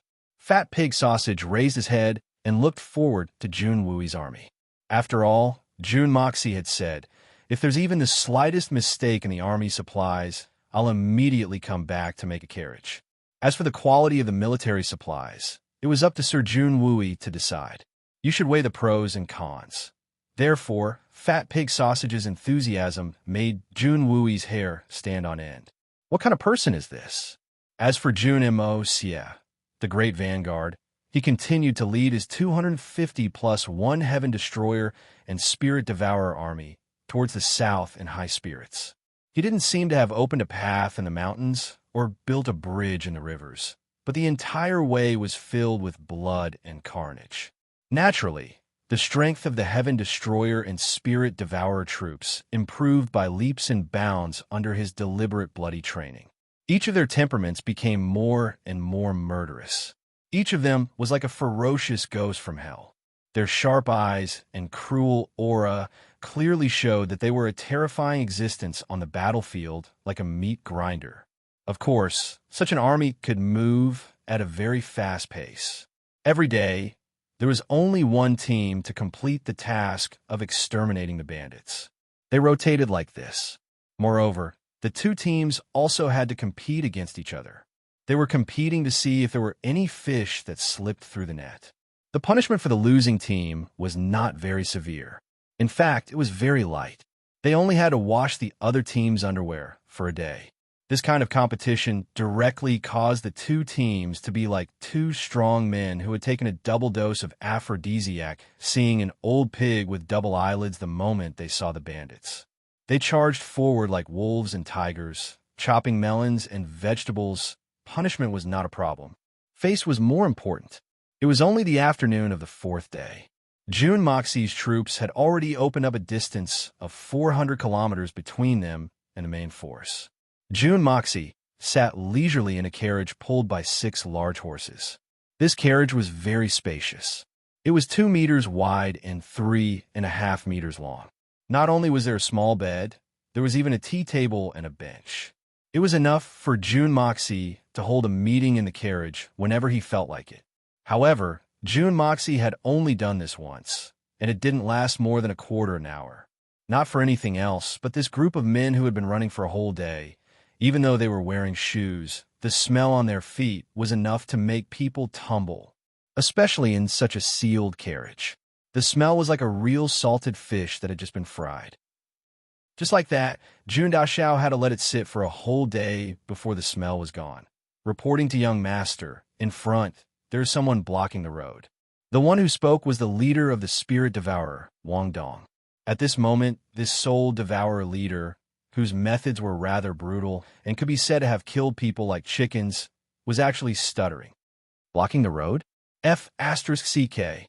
There's actually someone in Tianxiang Kingdom who dares to block this young master's road? June Moxie asked in surprise. He opened the curtain and jumped down. He wanted to see who this extremely daring brother was. As soon as he came out, June Moxie took a look and sucked in a breath of cold air. My goodness, no wonder Wang Dong stuttered. Actually, there wasn't anything too frightening in front of him. There were only two outstanding beauties in front of him. One of them was dressed in a purple robe. She looked extremely charming, innocent, and adorable. She was holding a snow-white leopard in her arms. The leopard blinked at June Mo Xie and stuck out its tongue. It seemed as if it wanted to throw itself into June Mo Xie's arms. The other was dressed in a snow-white robe. Her face was as cold as ice. She was cold and arrogant. She was a peerless beauty, graceful and graceful. At this moment, the two beauties were looking at June Moxie with a satisfied expression like a cat that had caught a mouse. The two ladies were Guan Qinghan and Dugu Xiaoyi. June Mo Xie groaned and felt like fainting. This was too shocking. No wonder he didn't see the two ladies pestering him during the 2 days before the expedition. He even thought that they had thought things through. It turned out that they had already left home. But now, they were waiting for him here. What to do? For the first time, June Dashao felt regret for being the vanguard. He was truly remorseful. Why did these two hot potatoes still fall into his hands in the end? When did I commit such a sin? Why did I have to be the vanguard? Wouldn't it be nice if I just obediently followed the troops forward? That way, the third uncle would take care of everything. How would I have a chance to worry about it? Now, it was truly a situation where the heavens and earth did not respond to his cries. They were going to Tianan City, not for a vacation. June Dashao didn't know what to say. What could he say? June Moxie couldn't help but look back. He really hoped that, at this moment, June Wooey would lead an army of 20,000 to descend from the sky like a heavenly army, save the pitiful me from the fire and water. That was also an extravagant wish.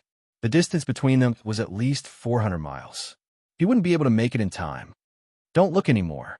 It's useless to look anymore. We have already inquired about it. We came here especially to wait for you. Guan Qinghan looked at him indifferently. Now, you can get out of the carriage. Sister Xiaoyi and I will sit in the carriage. You can ride the horse. You don't have any objections, do you? June Moxie was speechless. It seemed like a friendly discussion. How could I have any objections? How could I dare to have any objections? What was tyrannical and overbearing? That was it. How could what I did to that fat pig intestine be compared to the former queen? She actually chased me out of the carriage. Isn't this the legendary dove occupying the magpie's nest? The members of the Spirit Devourer were secretly laughing. June Moxie glared at them. Immediately, the laughter stopped. Everyone looked straight ahead with a solemn expression on their faces. Cough, cough, cough. June Moxie cleared his throat. He was ready to use his silver tongue to persuade the two beauties who seemed to have made up their minds. I say that sister-in-law and that Miss Xiaoyi. Elder brother Mo Xie. Are you pleasantly surprised to see me here? Are you surprised? Do you want to hug me? I know, I understand. I'm like this. Dugu Xiaoyi smiled and jumped in front of June Moxie. She then tilted her head and looked at him. She looked like Little White. She wanted to throw herself into his arms. But the little girl was more reserved than Little White. Little White had already jumped over. But Dugu Xiaoyi was probably waiting for June Dashao to take the initiative. Then she would throw herself into his arms. Surprise? I'm horrified. As for the surprise, I don't feel that it's urgent to hug her. but I want to fiercely spank her small buttocks. June Moxie glanced at it as he thought, well, it doesn't seem small. It should feel good if I spank it twice. June Moxie's imagination ran wild for a while. Then he suddenly thought of something. Why am I wasting time with these two girls at this time? I need to hurry up and drive them back. His complexion sank. Then June Dashao spoke in a sanctimonious manner. Sister-in-law, Miss Dugu, you're worried about us. Mo Xie represents all the officers and men in the Southern Heaven City in gratitude. But this journey to Tian Fa is a long one. There are many robbers and bandits. Jackals, wolves, tigers, and leopards are running amok. It's extremely dangerous. Besides, you two are single women. So, it's inconvenient for you to travel together. I'll send someone to send you back to Tianxiang City. June Moxie realized that these two girls hadn't even brought a personal maid when he mentioned the words single women. Do they think that this is a public holiday? We're going to war. You could try. I also want to know who dares to send us back. Guan Qinghan didn't care. Ling Ling looked at him. Brother Mo Xie, do you really have the heart to drive us back? We've already come all the way here. Dugu Xiaoi didn't have as much confidence as Guan Qinghan. She looked at him pitifully. Her eyes turned red, and it seemed as if she was about to cry. Brother Mo Xie, this place is more than 1,000 miles away from Tianxiang City. It's such a long journey. If something happens to me and Sister Guan on the way, how can you bear it? Besides, the road is dangerous. It's hard to fathom a person's heart. Don't give me that crap. Tears are useless to me. June Moxie was indifferent. Now you know that the road is dangerous. It's hard to fathom a person's heart. You didn't think of it when you came out? Do you think this young master will believe such a lie? Do you really think I'm an idiot? Chapter 3:18. This girl's acting skill was really good, but how could June Moxie believe her? Don't be fooled by her pitiful appearance at this moment. It could turn into a domineering one the next moment. You've seen a ghost, so you're not afraid of the dark? June Moxie had experienced it several times. If he was fooled again, there would be no justice in this world. So, you really want to send us back? Dugu Xiaoi suddenly widened her eyes. Although her pretty big eyes were still so charming when they were widened, she had already started to threaten him. The speed at which she changed her expression had obviously increased. Sisters, the only thing you can do by staying here is to cause trouble. Tell me, what can you two do? What do you do by staying here? Do you dare to kill people? June Moxie sneered disdainfully and said, Go back obediently, and nothing will happen. Otherwise, don't blame me for tying you up like rice dumplings and sending you back.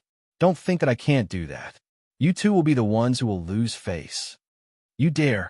The little girl bared her teeth and revealed her ferocious look. Her true colors were finally revealed. Forget it, Xiaoi. Don't beg him. This man doesn't have the slightest bit of sympathy. Guan Qinghan still stood there indifferently. She expressionlessly looked at June Moxie, but her words were directed at Dugu Xiaoi. We'll go by ourselves. There's no need to follow him. Without him, haven't we traveled more than 1,400 miles by ourselves? Don't tell me we don't have a pair of legs? Can't we reach Tiannan with just the two of us? That's right. Why are you so arrogant? We'll go by ourselves. Dugu Xiaoi raised her chin and said, Isn't he just a deputy general? He's just someone who got in through connections. Humph, I've seen a lot of great generals, but none of them are as arrogant as you. When June Moxie saw the two women turn around and leave after saying a few sarcastic words, he became a little anxious. If he allowed them to go to Tiannan like this, even if they managed to reach there safely, he would definitely receive a good scolding when he returned. Grandpa June, the third uncle, Old Man Dugu, and the invincible Dugu wouldn't let him off. In fact, June Moxie could even guess what they would say. You're going to let these two weak women travel thousands of miles to the Southern Heaven City? How can you be so assured? What if something happened? Even if nothing happened, it wasn't like this. Stop him. Capture them all. June Moxie gritted his teeth and barked out an order. 7 or 8 members of the Spirit Devourer team moved quickly, rushing forward like wolves and tigers, blocking the path of the two girls like an iron tower. June Moxie harumphed twice. The two of you had better be obedient. As long as you follow my will, there will be benefits for you. Otherwise, at this point, Jun Dashao suddenly stopped talking. Why does his tone sound like that of a bully who has kidnapped women? Jun Moxie, I must go to the Southern Heaven City today. But I, Guanqing Han, will do what I say if you force me to do so. I will die here in front of you. Do you think I won't dare to do so? The look in Guanqing Han's eyes was very complicated. But she pulled out a glittering dagger and placed it across her jade-like neck. Jun Moxie, do you know that I must go to the Southern Heaven City for you and the third uncle? I'm worried that the Shui Hun Manor will make things difficult for you because of me. Why would I travel thousands of miles to the Southern Heaven City if I wasn't worried about the two of you? Do I look like a little girl who can't distinguish between the heavy and the heavy? You, Jun Moxie, are willing to disregard life and death for me. In fact, you don't even care about anything in order to protect my innocence. Do you think that I, Guanqing Han, am an ungrateful woman who will watch you go deep into the tiger's den? Do you think that only you men are allowed to be righteous, and we women can only drag out an ignoble existence? It's fine if things go smoothly in the Southern Heaven City. But why would I, Guanqing Han, be stingy with my life? Dugu Xiaoi didn't beat around the bush, but she saw that Guanqing Han's trick seemed to be working. So she became arrogant and complacent as she said, "Yes, we'll die here if you don't ask us to go. Do you think we won't dare to do so?" I've never seen someone who's about to commit suicide act so proudly. Eldest young Miss Guan's words were impassioned and passionate, but this little girl's words had directly changed the meaning of her words. In fact, she had even laughed at the end. I'm really speechless. Jun Moxie had a big headache at this time.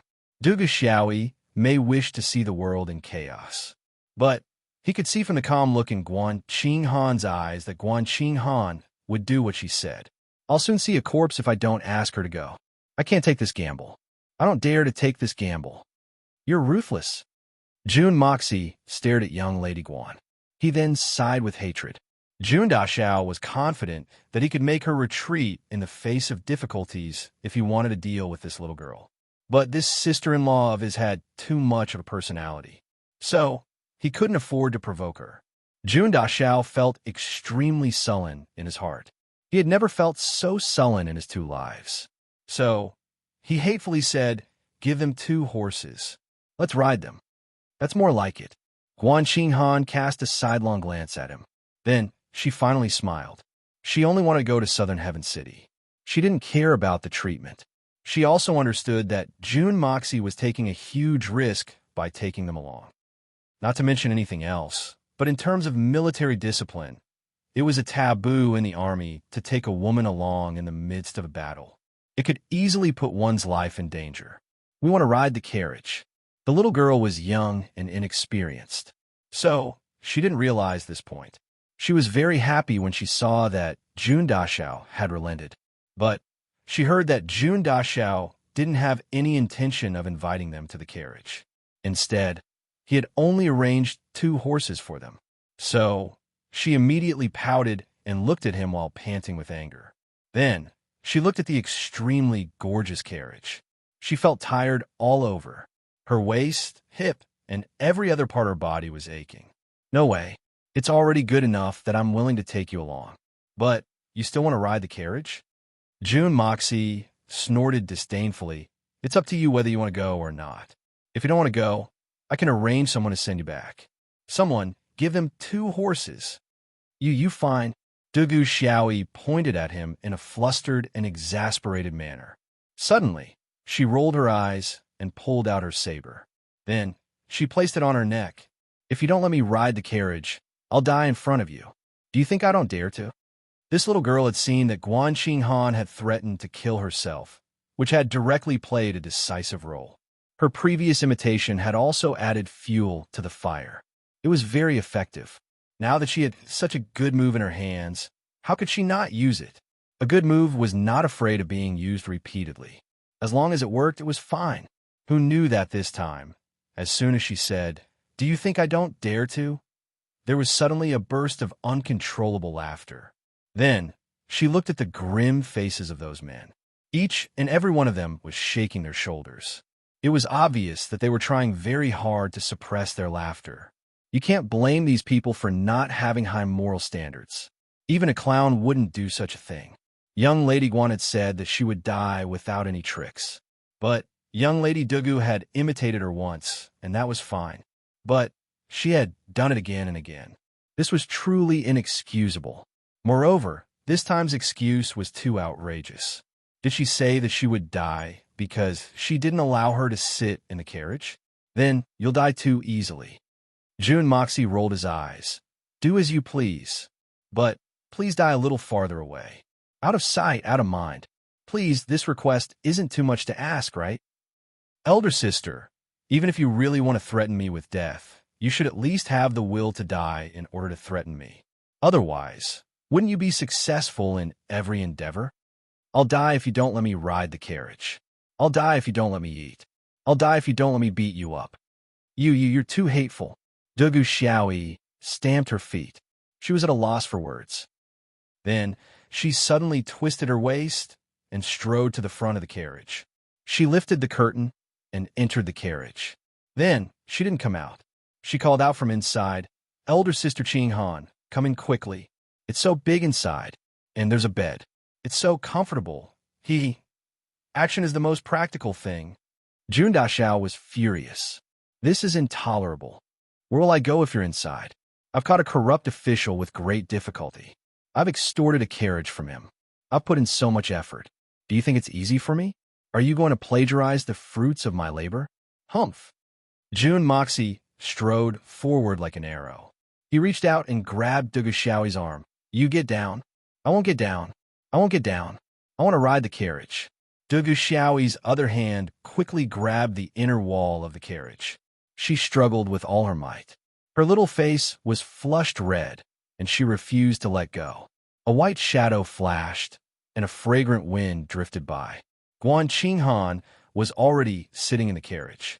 She reached out and patted Jun Moxie's hand, and said angrily, snatching a carriage from a woman, You're a young master from an aristocratic family. Jun Moxie said angrily, What? I snatched a carriage from you? How can you say that? It's obviously you two women who snatched my carriage. Do you think this young master is going to suffer in silence?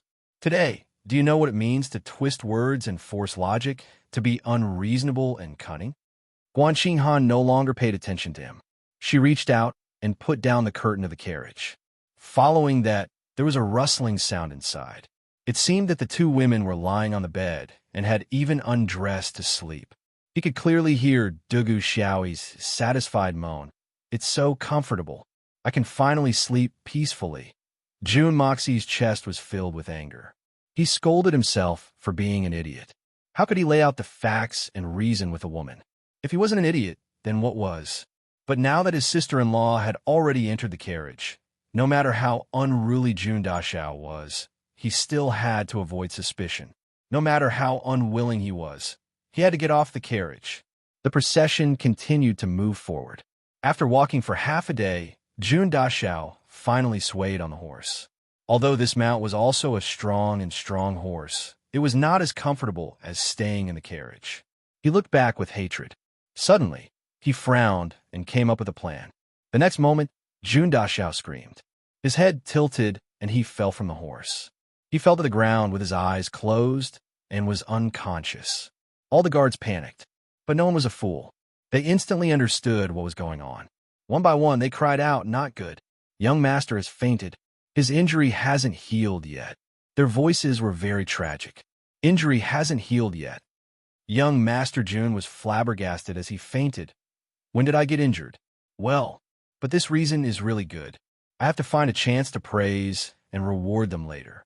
They are really smart. What happened?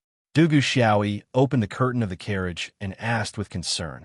On the other side, Guan Qinghan looked at Jun Moxie, who had fainted on the ground, thoughtfully. Chapter 319. Young Master. Young Master was injured before. He can't ride a horse. That's why he got this carriage. The leader of the Spirit Devourer squad, Wang Dong, was sweating profusely, not from fear, but from suffocation. This guy had never made up a lie before, let alone this kind of unreliable lie. Finally, he was a bit quick-witted, and after thinking about how he violated military discipline, he finally made up this lie.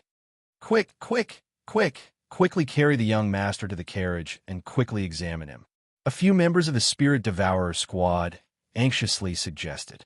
Don't look at them as a group of murderers, but it seemed that all of them had good acting skills. Dugu Xiaoyi hastily jumped down. Let me see. Quickly, let me see. Quickly carry him to the carriage first. This person is really... Why didn't he say earlier that he was injured? Everyone was sweating profusely, and in a flurry, they lifted Jun Dashao's unconscious body and carried it to the carriage. In the carriage, Guan Qinghan wanted to say something, but in the end, she didn't say it. She shook her head and helplessly looked at the unconscious Jun Dashao. She didn't know whether to laugh or cry. She more or less understood her brother-in-law's character. Dugu Xiaoyi still stretched her head and anxiously asked, "How did he get injured?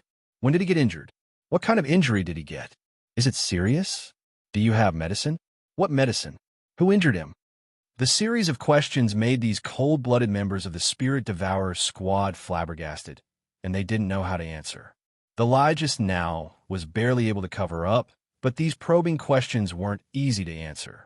The young master breaking military discipline and being punished was even more shameful. Moreover, it seemed that the young master's injury had already healed, and he was already fine. "Xiao Yi, come in first, don't ask anymore." Guan Qinghan's voice sounded, and the little girl shrunk her head in. Inside, they could hear her asking, "Big Sister Qinghan, what should we do? What should we do? Aya, how did this guy get injured? This is so worrying." The members of the Soul Devourer team outside were all sweating profusely. Puff. Guan Qinghan couldn't help but laugh. At this moment, Jun Moxie woke up and asked weakly, "Where am I?" Before Guan Qinghan had time to speak, the little girl had already excitedly said, in the car. "Oh, alas, you finally woke up. What kind of injury did you suffer? Hurry up and tell me how to treat it. I'll help you." Guan Qinghan rolled her eyes. This little girl was really naive. "I'm injured. I was injured a while ago, but it's already healed. The reason why I'm so weak isn't because I was injured. I was poisoned." Young Master Jun whimpered as he secretly sniffed twice. "Damn it. Men and women are really different, I've been in the carriage for a few days, and there wasn't any fragrance. But these two travel-worn beauties had only entered the carriage for a short while, and the carriage was already filled with fragrance. Poison." Dugu Xiaoyi's eyes widened in shock. "What poison? Is it very serious? Do you know what poison it is? Is it difficult to cure?" "Alas, I was careless and was poisoned by someone," Jun Moxie said with infinite regret. "Speaking of this, cough, it's a long story. I just need to rest for 2 days. Telling you will only make things more difficult for you. You guys aren't willing to cure me." "Who said that? Why wouldn't we be willing? Quickly say it. Quickly say it. How do you cure me?" Dugu Xiaoyi was anxious. "Why is this person so unhappy? You're poisoned and you're still dawdling. Don't you know that I care about you?" Cough. "The poison I'm poisoned is called yin-yang harmony powder." Jun Moxie raised his head sneakily, trying to observe the situation. He saw Guan Qinghan's fierce eyes and Ling Ling's cold stare. He couldn't help but be shocked and didn't continue speaking. "Yin-yang harmony powder? Just hearing the 2 words yin-yang is scary enough. Tell me, how do you cure it?" Dugu Xiaoyi was anxious like an ant on a hot pan. Her delicate little nose was actually sweating.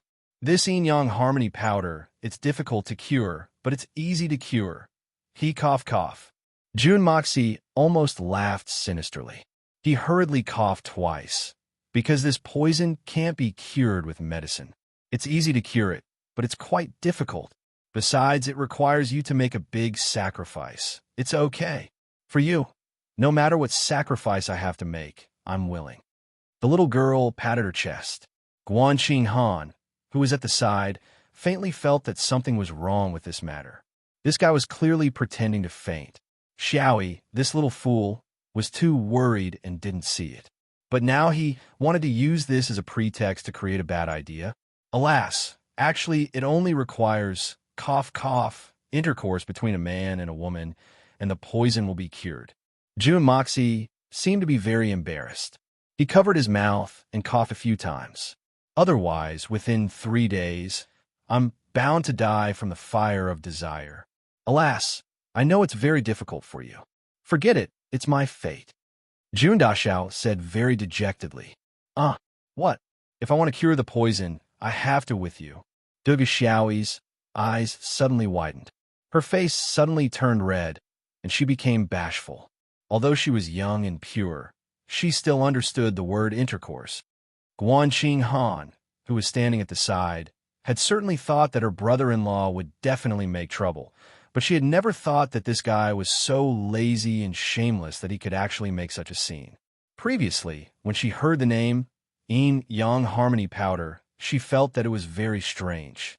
She felt that there was something wrong with it. However, Guanqing Han was still a virgin and didn't understand the matters between a man and a woman. Moreover, she also underestimated the degree of shamelessness of Jun Moxie. She didn't expect this guy to be so outrageous. Letting him into the carriage was already exceptionally tolerant, and now he actually wanted to. Jun Moxie. Guanqing Han's willowy eyebrows were raised, and her phoenix eyes were filled with killing intent. You bastard, have you had enough? Do you want me to drive you off again? Letting you into the carriage is already good enough. Don't be so ungrateful. Sister Qing Han, don't be angry. He's still poisoned. That's a matter of life and death. Du Xiaoyi looked at Guanqing Han worriedly and tried to persuade her. He's not injured at all, and he's not poisoned either. There's no such thing as yin-yang harmony powder. Guanqing Han became even more furious. He was still fine when he was sitting in the carriage, but he fainted after riding on the horse. The people outside said that he was injured, but he said that he was poisoned.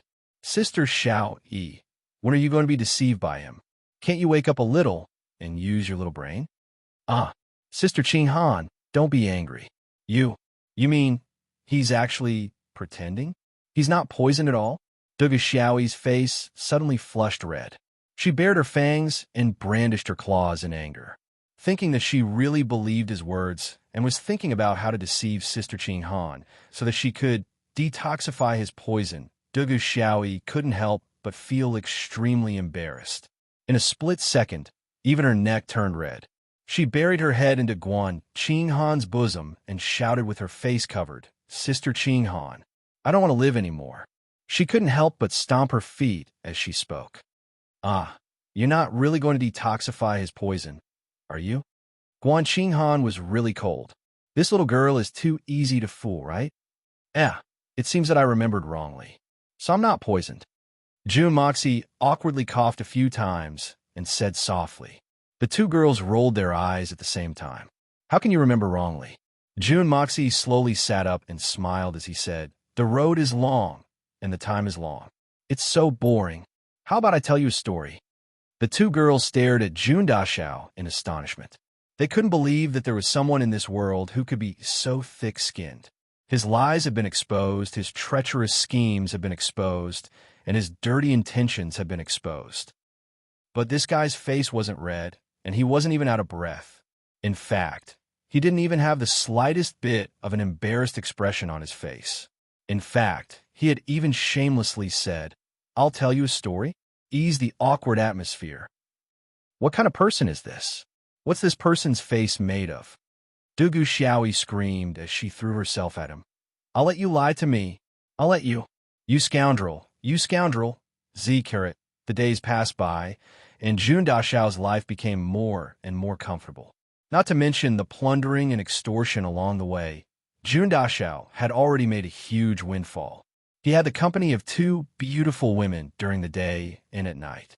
The fragrant fragrance and the warm fragrance of soft jade made Jun Moxie so happy that he forgot about his duties. If it wasn't for the fact that his body's unlocking the heaven's fortune automatically operated at all times, he would have probably thrown his cultivation to the back of his mind. However, Jun Dashao's art of unlocking the heaven's fortune's bottleneck had loosened along the way. He would have broken through Yu Xian's mid-level Xianqi and would soon reach the peak of Yu Xian Xianqi. The Heaven Destroyer and Spirit Devourer troops had been engaged in bloody battles almost every day along the way. Their imposing manner had become more and more solemn, and more than 200 people were showing signs of breaking through. When 250 people gathered together, their murderous aura was enough to make anyone's heart tremble in fear. Jun Dashao had hoped that this beautiful journey would last for a few more days. However, the Heaven Destroyer and Spirit Devourer troops had been dispatched less and less frequently. Therefore, Jun Dashao had come to a conclusion. The mountains in front of him were obviously steeper, the roads more dangerous, and the forests more dense. This should have been a paradise for the heroes of the underworld, but the number of bandits and robbers had unexpectedly decreased. It was only because they were getting closer to the Shui Han Manor that these petty bandits had naturally disappeared without a trace. Young Master, our destination is the Tian Fa Forest in another 600 kilometers. The Shui Han Manor is located in a slightly more remote location, outside of Tian Fa, near the Tianan city. They occupy the two mountain ranges facing the Tian Fa Forest. Wang Dong pointed as he reported to Jun Moxie. Why are you so slow? We've been walking for so many days. Jun Moxie bent his fingers. We've been walking for an entire month? Weren't you guys quite fast the last time? Young Master, we were marching with light equipment. We didn't have as many misgivings as we did this time. Everything was based on speed. The last time we came and went, we spurred our horses at full speed. We traveled day and night. We could have traveled at least 1,300 kilometers in one day and one night. Moreover, we chose a different direction to go, to the Tian Fa Forest. There aren't many high-level Xian beasts there. Most of them are low-level Xian beasts that we can deal with. If we had gone in this direction, I'm afraid that none of our 300 people would have been able to come out. Moreover, we're following the main army this time. Although we're the vanguard, we can't be too far from the main army. We still have to suppress bandits along the way. This kind of speed is actually very fast, Wang Dong explained. Chapter 320. Today's two chapters are combined. My condition isn't good. I had a low fever, and my body temperature hovered between 36.8 and 37.5 degrees Celsius. My brain seemed to have turned into a pile of mush. I'm sorry. I've already taken the medicine. I just hope that I can sleep well tonight. I'll be better tomorrow. First, we'll find a place near a mountain and a river. We'll set up camp and wait for the main army to arrive. Then, we'll set off together. Jun Moxie ordered. They were about to arrive at the Shui Han Manor. Jun Moxie naturally didn't want to foolishly take the lead and look for trouble. Everyone should go together, even if they were to suffer misfortune. Jun Dashao wanted to hide in the dark if the conditions allowed. After all, the Shui Han Manor wasn't a good place in Jun Dashao's mind. Even if the entire Shui Han Manor were to be wiped out, Jun Dashao wouldn't feel sad. Besides, this matter is out of anyone's control, but I'm the one who started it. Tian Fa's Xian Beast Tide is in some ways my team. So, we're at least allies. Wang Dong sent out 8 people to look for a suitable place to set up camp in 8 different directions. Finally, they found a suitable place. Jun Moxie, Guan Qinghan, and Dugu Xiaoi went over to take a look. They immediately found it. It was a small hillside. There was an open space in front of the hillside. It was surrounded by dense woods. There was a bend in the road. They only needed to set up a spy here, and the situation would be clear at a glance. The sound of water coming from behind the hillside could be heard. They went around to take a look and found that it was a small stream. It was winding down from the hillside. The water was so clear that the bottom could be seen. Not far downstream, after a turn, there was actually a clear pool. Dugu Xiaoi and Guan Qinghan were excited to see this pool. Girls were naturally fastidious about cleanliness. During this period of trekking, the route they took was mostly military route, so there was no suitable opportunity for them to seriously clean themselves. Even if they occasionally came across a bare mountain inn for the night, they would at most have a simple bath. They could not be at home, where they would have a huge bucket of hot water and a fragrant bath. It was as satisfying as that. Dugu Xiaoi felt itchy all over her body when she saw such a clear pool. Guan Qinghan also looked at the pool. She was also tempted. However, she was thinking a little more. She understood the character of her brother-in-law very well. It could be said that he wasn't very good. If she and little sister Xiaoi were bathing here, he might really peek. No matter what, she had to think of a way to ensure that he wouldn't peek. Otherwise, wouldn't she die of embarrassment? When Junimo Xie saw this pool, he coughed in a dignified manner and turned his head away, pretending that he hadn't noticed it. Along the way, Jun Moxie and the others saw groups of Jianghu practitioners passing by them from time to time. They were all rushing to Tian Nan to provide support. But these comrades all had the same attitude towards Jun Moxie's troops. They either looked at them disdainfully or glanced at them from the corner of their eyes. It was obvious that the army had no place in the hearts of these Jianghu practitioners. Of course, Jun Moxie didn't care about them at all. But the number of Jianghu practitioners they met became fewer and fewer these days. The road was rather deserted. Outside the forest was a three-way road. It meandered into the distance. Every road was empty. There was no sign of human habitation. Looking up at the sky was especially blue, even though it was far away from the city. While the 200 guards were setting up camp, Jun Moxie, Guan Qinghan, and the others came to the entrance of the valley to avoid the hot construction site. Jun Daxiao and the two beauties weren't the only ones who came out to take a breather. There were 4 other people behind them. They were the captains and vice-captains of the Heaven Destroyer and Spirit Devourer squadrons. Jun Mo Xie exhaled a long breath, feeling the emptiness of the surroundings, the silence of the sky, and the chirping of the cicadas in the forest. His mind was in a state of chaos, but at the same time, it seemed very calm. His thoughts seemed to be quite complicated, but also very simple. Finally, he could not help but feel a sense of loss. A moment of perplexity could be a fatal flaw for an assassin. Even a top-notch assassin like Jun Moxie was no exception. But at this moment, Jun Moxie was truly perplexed.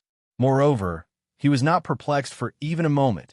It's been nearly half a year since I've transmigrated into this world. My soul doesn't belong to this world. I've been fighting every day, just like in my previous life. But I've been using my mind a lot, and my hands and feet have been moving very little.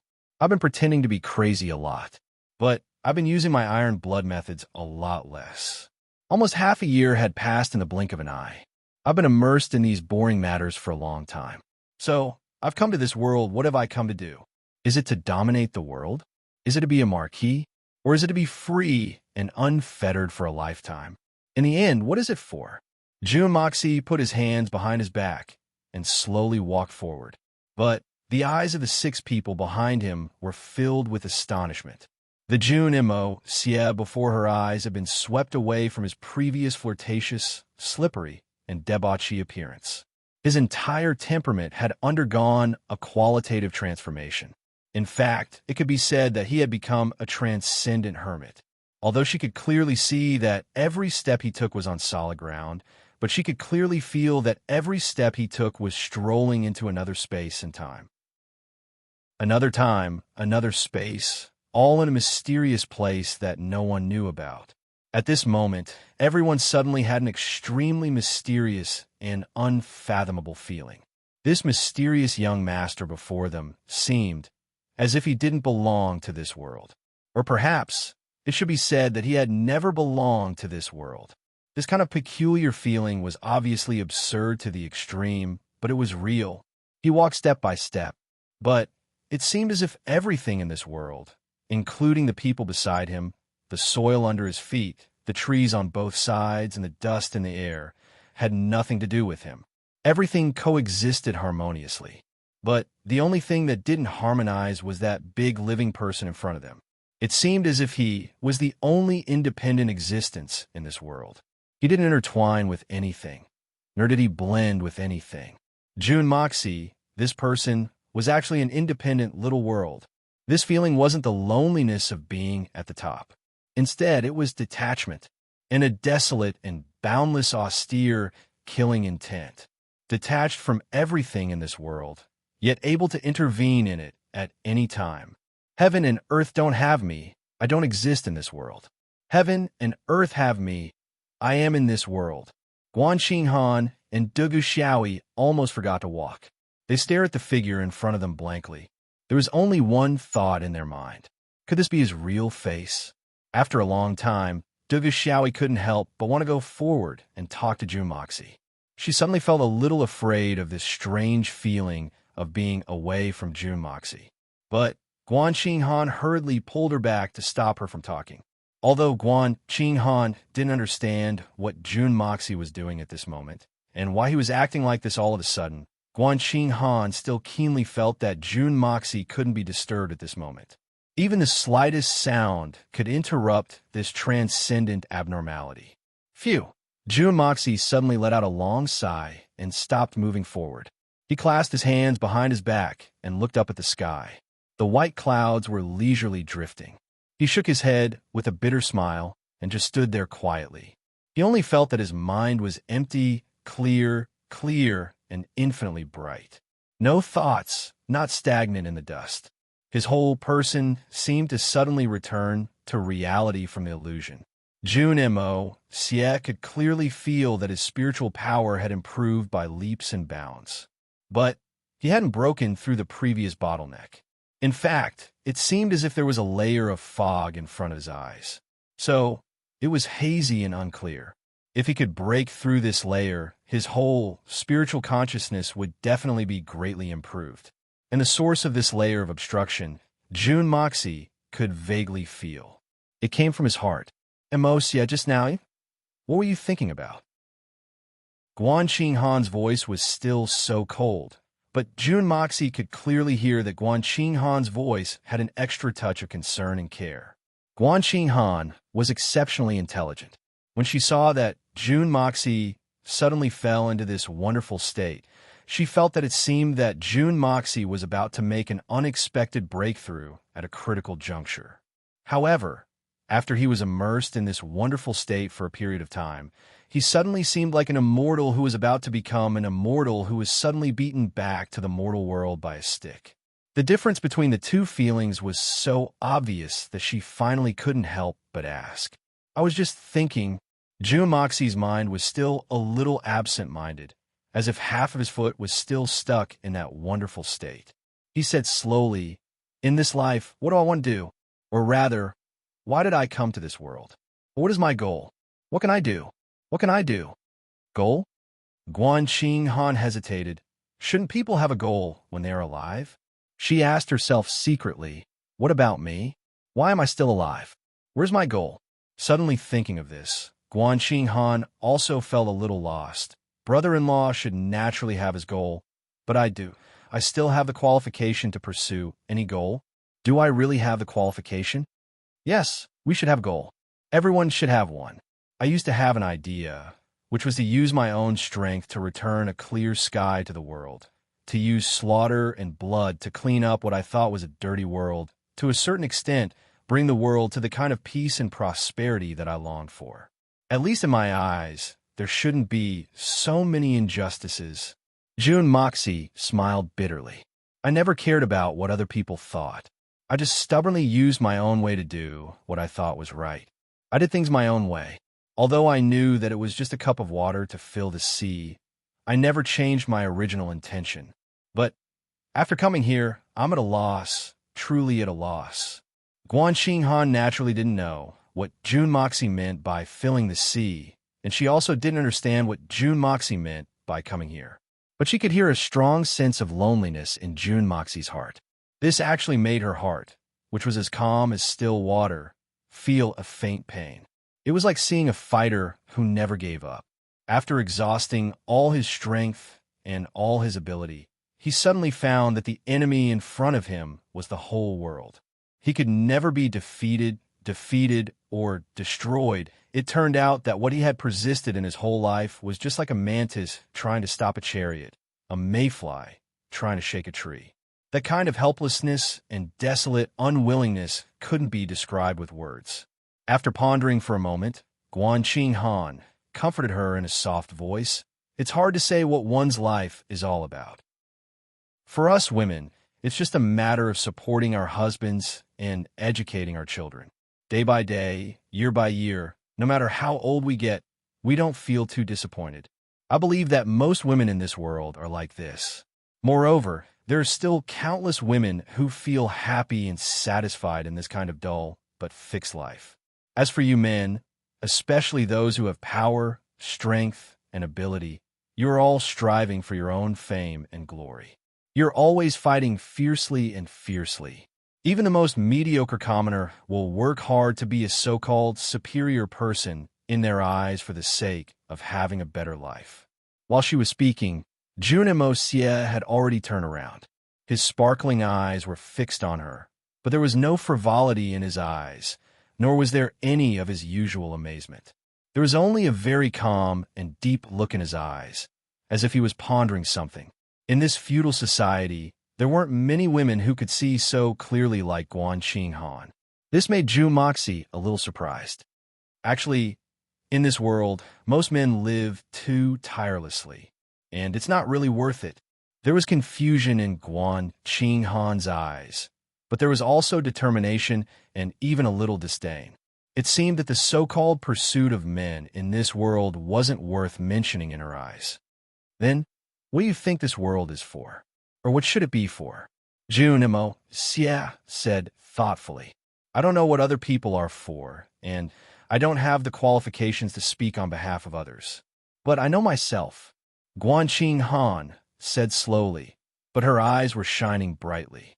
I, Guan Qinghan, am only a weak woman. Moreover, the world makes fools of people.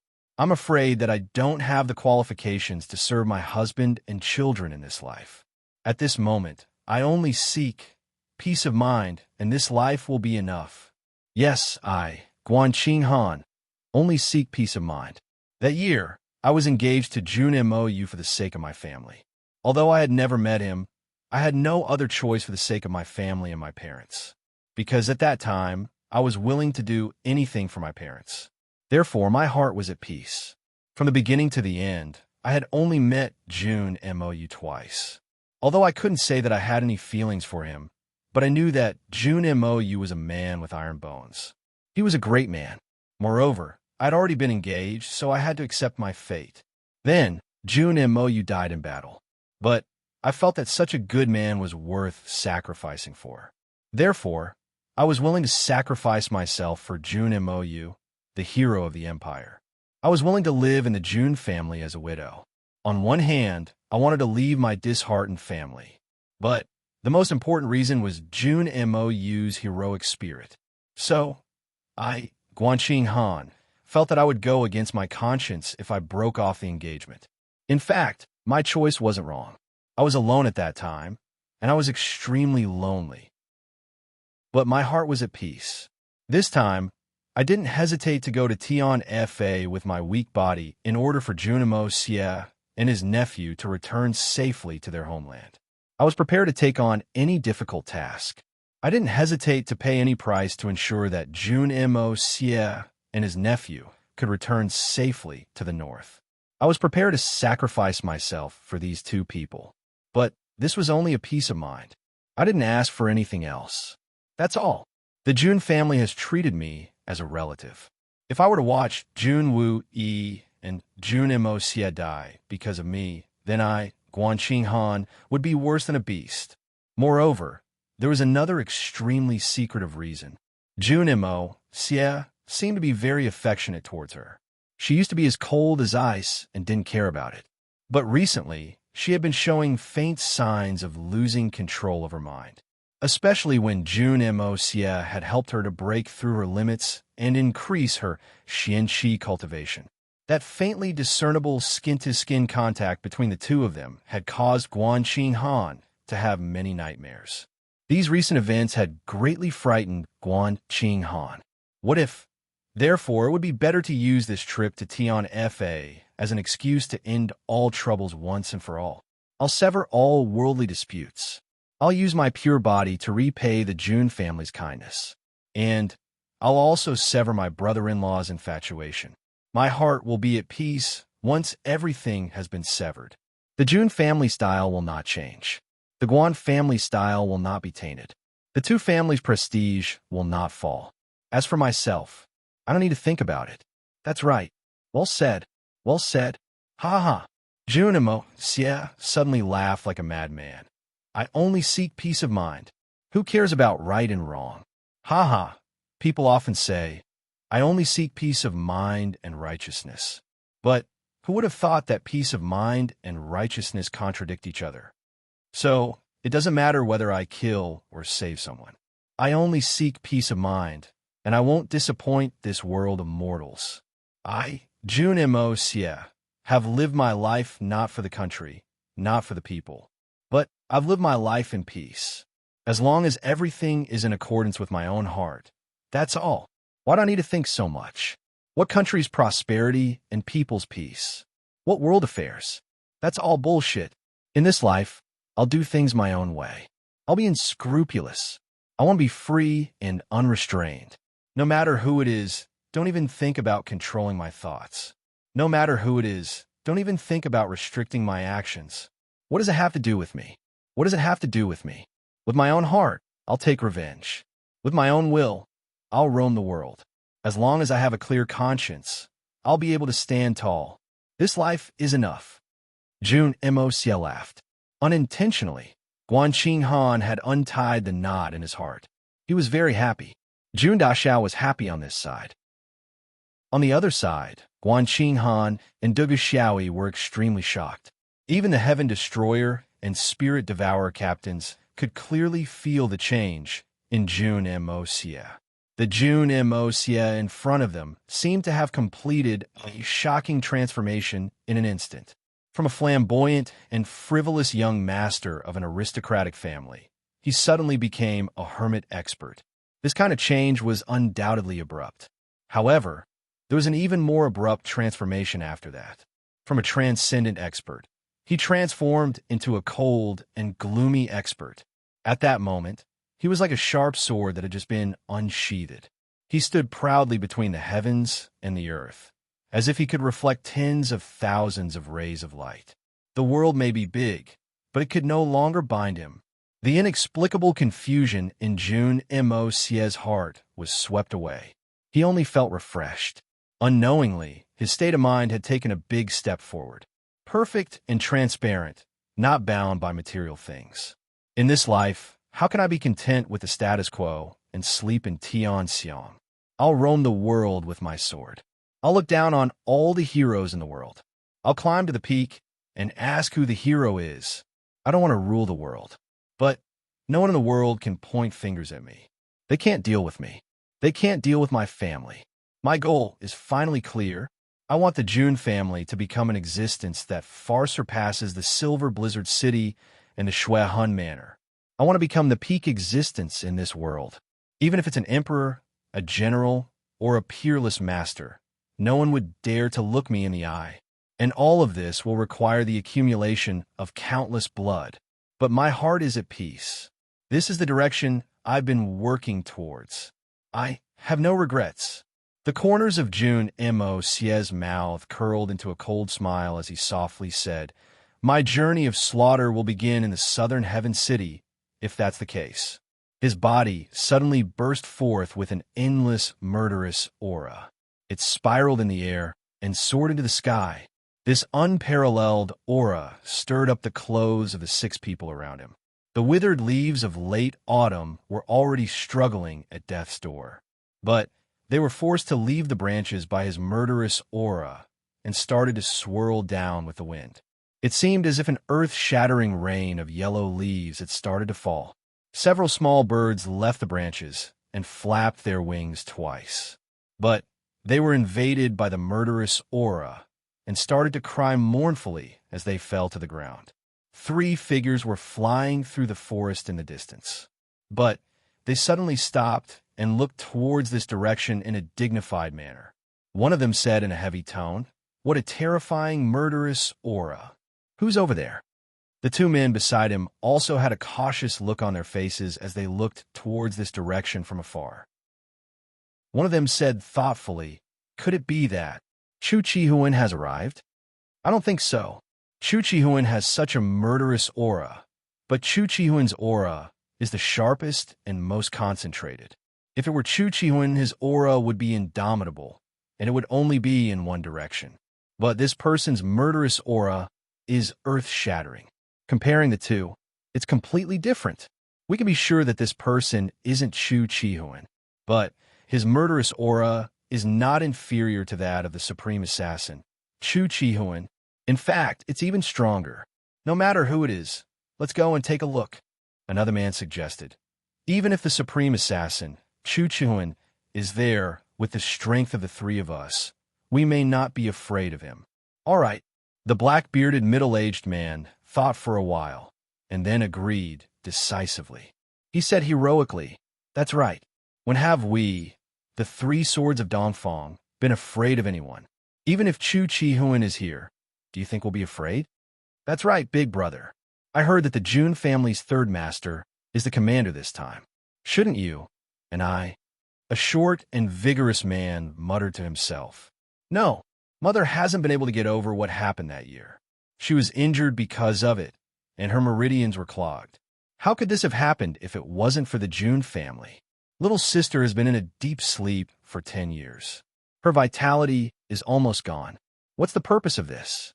This time, Jun Wui can go back alive if he has the ability. If he doesn't, then he can die here. What does that have to do with us?" The black-bearded middle-aged man said angrily. "But even if he does, that Jun Moxie is our nephew. He's our blood relative." Even Mother had spoken out in the past. Are you still indifferent?" The short middle-aged man asked in a somewhat unconvinced manner. "What a sin." The black-bearded middle-aged man sighed and said resolutely, "I obviously won't allow anything to happen to Jun Moxie. But the Jun family's matter has nothing to do with us. I also know that Jun Wui is a good man. But my brother-in-law and my two nephews wouldn't have met with such an accident if it weren't for him. So there's no need to talk about this anymore." Chapter 321. "Big brother, how about we go to Tianxiang together after this matter in Tiannan City?" the short man asked cautiously as he flew. "What are we going to do? Are we going to look for trouble or to kill people? Which one of them isn't strenuous and unrewarding? Don't you remember the lesson for back then?" The black-bearded middle-aged man rolled his eyes and reprimanded. "No, I've never forgotten what happened back then. I'm just wondering if I should take that kid Mo Xie and let him stay with my little sister for a couple of days. I've heard that the kid isn't as tyrannical as he used to be. He's grown up a lot. My little sister, she's been in a coma for 10 years.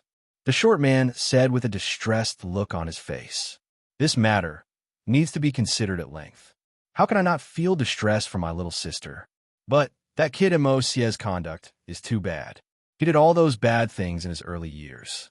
Also, the last time the old monkey went home, he reported to Mother about his nephew's conduct. Mother was always looking forward to seeing him. She was so angry that she almost fainted. Have you forgotten? If he weren't my nephew, I would have gotten rid of him. It's rumored that he's grown up. But it's only a rumor. If the rumor is wrong, and that kid's conduct is even worse than the rumors say, then wouldn't Mother die of anger? Let's investigate in secret first." The black-bearded middle-aged man sighed. There was a dim look in his eyes. "And that's true. That kid is really too disappointing. My little sister's innate talent is outstanding. Brother-in-law Wu Hui is also a dragon among men. How can their descendants be so unbearable? But let's take a look first. What if the prodigal son turns over a new leaf? Wouldn't that be a great joy? Moreover, it wasn't easy for us to come out this time. We have to do something before we go back. Big brother, the Silver Blizzard City will certainly send people over this time. How about we kill a few of them for fun? Killing those kids from the Silver Blizzard City is the best way to vent one's anger."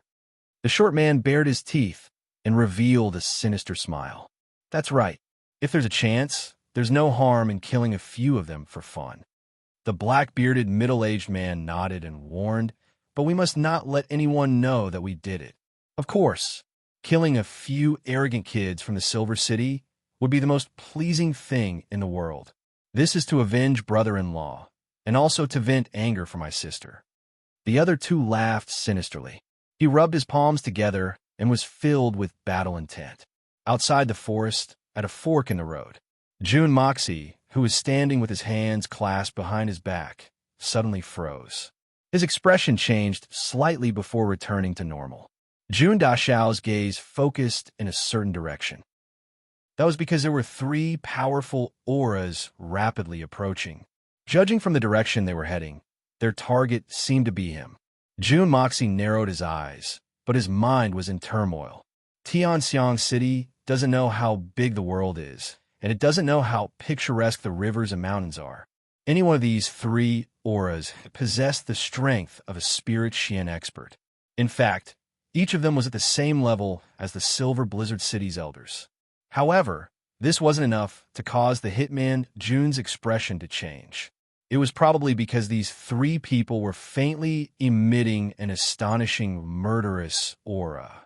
In fact, Jun Mo Xia wouldn't have been able to detect this aura if he hadn't been a top-notch assassin. In fact, the hitman Jun was certain that the 3rd, 6th, and 9th elders of the Silver Blizzard City would have died an ugly death if they would have faced these three people. Such an expert would be hard to find in a place like Tianxiang City. But now, three of them had appeared in front of him. How would I have known that there were so many strange people in the world if I had only been holed up in the Tianxiang City? I've only just come out, and I've already seen so many wonderful people. It seems that I'll have to come out more often. Jun Dashao's thoughts moved as the three silhouettes appeared in front of him. They were led by a man with a black beard and a calm complexion. Another man had a moderate build and was slightly thin. The last man was quite short, with a big head and small eyes. In fact, he looked like a big monkey. It was very comical. The three of them stared blankly as they landed on the ground. They had thought that some great person had arrived in this place when they had sensed that monstrous, murderous aura. Therefore, they had rushed over to take a look. Perhaps they would be able to befriend this person. That murderous aura alone was enough to make them worth befriending. However, they had come to find that everything was beyond their expectations. There were only 3 young men and a young woman standing here. Moreover, there were 4 big men standing there. The cultivation of these people was clear at a glance. The 2 beautiful young women seemed to be at the middle level of the Gold Xian realm. Considering their age, they could be said to be rare geniuses. As for that young man, he was already as strong as Yu Xian at such a young age. The younger generation would surpass the older in time. Although such a cultivation was rare, it wasn't enough to put these 3 people in their eyes. At most, they would be surprised to find out what kind of power could nurture these 3 heavenly geniuses. However, they wouldn't pose any threat to them. As for the 4 big men behind them, although their murderous aura was extremely strong, their overall strength was only average. The one with the highest cultivation was at the level of Yu Xian. The other 3 were at the Gold Xian realm. Although they weren't weak at their age, they weren't enough to reach the apex. There were hundreds of people bustling about in the forest. It seemed that every one of them was at the Gold Xian realm. For a small team like this, it could be said that they were extremely precious and rare. But they were also not enough to enter the eyes of these 3 experts. In fact, a small team consisting of 200 people with the strength of a Gold Xian first level could be said to be one of a kind even among the nations of the world. The level of luxury involved in such a small team had reached an appalling level. In fact, even the major empires might not be able to set up a small team consisting of Gold Xian experts so easily. Therefore, if one were to look at it from an ordinary point of view, the strength that Jun Moxie possessed could absolutely influence the direction of any worldly war. However, in the eyes of the great experts of Shun Xian's level, there wasn't much difference between this force and an ordinary person's. At most, they would be slightly stronger than an ant. This was because the focus of experts at different levels was different. Therefore, in the eyes of these 3 great experts, this valiant team that could move any emperor in the world was only SOSO. The only thing that could truly cause these 3 great experts to be moved and feel strange was that aura just now. What exactly was going on? Young man, let me ask you, was there anyone who stopped here just now and left in a flash? As long as you answer truthfully, you will naturally be rewarded. Do you understand? The short man was called Dongfang Wendao. He was the 3rd brother of the 3. The other two were called Dongfang Wenxing, and the thin man was called Dongfang Wenjian. The three of them were brothers. Dongfang Wendao saw that his two brothers were unwilling to speak. His status was the lowest among them. Therefore, he was the one who asked the questions. It was fine if he asked the question, but his attitude was not right. Not only did he not look at them, but he also spoke in a condescending tone as if he was interrogating them. In fact, it wasn't surprising that Dongfang Wendao asked the question in such a way. Although his strength was the weakest among the three brothers, he still had the valiant strength of Shun Xian's second-level Xian. Facing a few gold Xian experts like Yu Xian, he felt that he was already giving them face by speaking. Not to mention, he even promised to give them benefits. It would be a great gift if a Spirit Xian expert could receive pointers from a Spirit Xian expert. Even if it was only a few moves, or even just a few words, one could benefit from it for the rest of their lives. Even the eldest and second brother of the Dongfang brothers looked as if it was a matter of course. They didn't think that there was anything wrong with their brother's question. If someone else had asked such a question, they would have probably accepted it. In fact, they would have happily answered the question in great detail. Then, they would have tried their best to curry favor with these three experts. However, it was a pity that he had run into Jun Moxie, the hitman Jun. This guy was unmoved by force or persuasion. Moreover, he wasn't willing to accept any threats, even if it was a threat from the three Shun Xian experts. The former Mo Xie had only vaguely seen his three uncles about 10 years ago. He was only 6 or 7 years old at that time. His original debauchee character had made him forget about those three grown men a long time ago. The current Jun Moxie didn't even have the slightest impression of them after taking over his body. The former Mo Xie had already forgotten about those rubbish thoughts. So, how could he recall them? The former Mo Xie's three uncles were the same. Who would have thought that a naughty brat with a runny nose 10 years ago would have been able to associate him with this handsome, elegant, and talented youth in front of them? They had almost forgotten about him a long time ago. Although they could see that the youth was handsome and vaguely familiar, they couldn't think of anything else. In their minds, their rumored nephew was a wastrel from head to toe. How could he be like this youth in front of them? He was handsome, cute, and had a noble, unsullied temperament.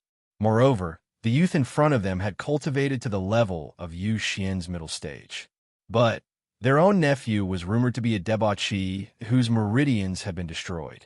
No matter what, it was difficult to associate them with each other. Little sister Xiao, do you see this? This kind of tree can't be found in our world. In late autumn, the leaves turn silver, but they don't fall. Once spring arrives, they return to their original green color. It's really wonderful. If possible, how about we take 2 of these trees back home and plant them? Jun Moxie didn't seem to hear Dongfang Wendao's question. He smiled faintly and pointed to a tree as he introduced it to Duga Xiaoi. Dongfang Wendao suddenly flew into a rage. The other party doesn't even put me in his eyes? That's too embarrassing for me, the third master Dongfang. He roared, lowered his voice, and asked fiercely, "Kid, I'm asking you a question. Are you deaf? Didn't you hear the third master's question? Are you asking for a beating?" The black-bearded middle-aged man, Dongfang Wenxing, frowned and said, "Third brother, you can ask questions, but don't scare the kid." He was also a little apprehensive in his heart. With this kid's cultivation, he can definitely feel our aura. Not only is he not surprised, but he can also be so calm and even ignore us. Could it be that he has some powerful backing? Or is he the descendant of some famous family? But even if he has some powerful backing, he shouldn't be so arrogant when facing 3 Shun Xian experts at the same time, right? There's nothing special in this place. Could the super expert who emitted a shocking, murderous aura be related to this kid? Or is he hiding in the dark? Dongfang Wendao turned around and grinned and said, "Big brother, I know, but kids need to be disciplined." Chapter 322. If I don't ask you, who should I ask? I really don't know how your family's elders taught you. Was there anyone here just now? Speak quickly. Dongfang Qi Dao suppressed his anger. No matter what, the other party was still a junior. Could it be that he the dignified Shun Xian would really become angry out of humiliation and take the initiative to teach him a lesson? That would really be too undignified. My family's teachings have always been good. There's no need for senior to ask. Asking someone for directions or asking about someone. Shouldn't you ask like this? Jun Moxie smiled warmly. At this moment, Jun Moxie had some of the elegance of Li Yuran. He was very elegant and at ease. He smiled and said, "This senior, for example, if this junior wants to ask for directions, I must say this. Dare I ask this senior, was there anyone here just now? Please tell me. I will be grateful." After Jun Moxie finished speaking, he then proudly lectured. This is called good manners. Oh yes, this is how our family's elders taught us. Humph, Shun Xian? So what? Even if it's Shun Xian, he can't ride on this lord's neck and shit. It's one thing that I can't beat you, but it doesn't mean that I'll admit defeat. Even if I don't directly make a move, I can still disgust you to death. Besides, these three people had a cautious look on their faces. It seemed that they were afraid of something. Jun Moxie thought about the murderous aura that he had released earlier. Since that was the case, how could Jun Moxie not raise the flag? Little bastard, do you want to die? Dongfang Qidao was furious. Although he was rash, he wasn't an idiot. How could he not hear the sarcasm in Jun Dashao's words? Not to mention the words, our family's elders. Want to die? I'm still young. Even the king of hell might not be willing to accept me. Jun Moxie looked at him coldly. The nephew and uncle pair, who didn't know each other, stared at each other. Enraged, Dongfang Qidao stretched out his hand to grab this little thing. He wanted to catch this little thing and beat him up to vent his anger. That would be considered a small punishment. Unexpectedly, he grabbed empty air. Jun Moxie had already turned behind him. Dongfang Qidao suddenly heard an evil wind behind his head. The sound of a golden blade slicing through the air could be heard. He couldn't help but feel a chill.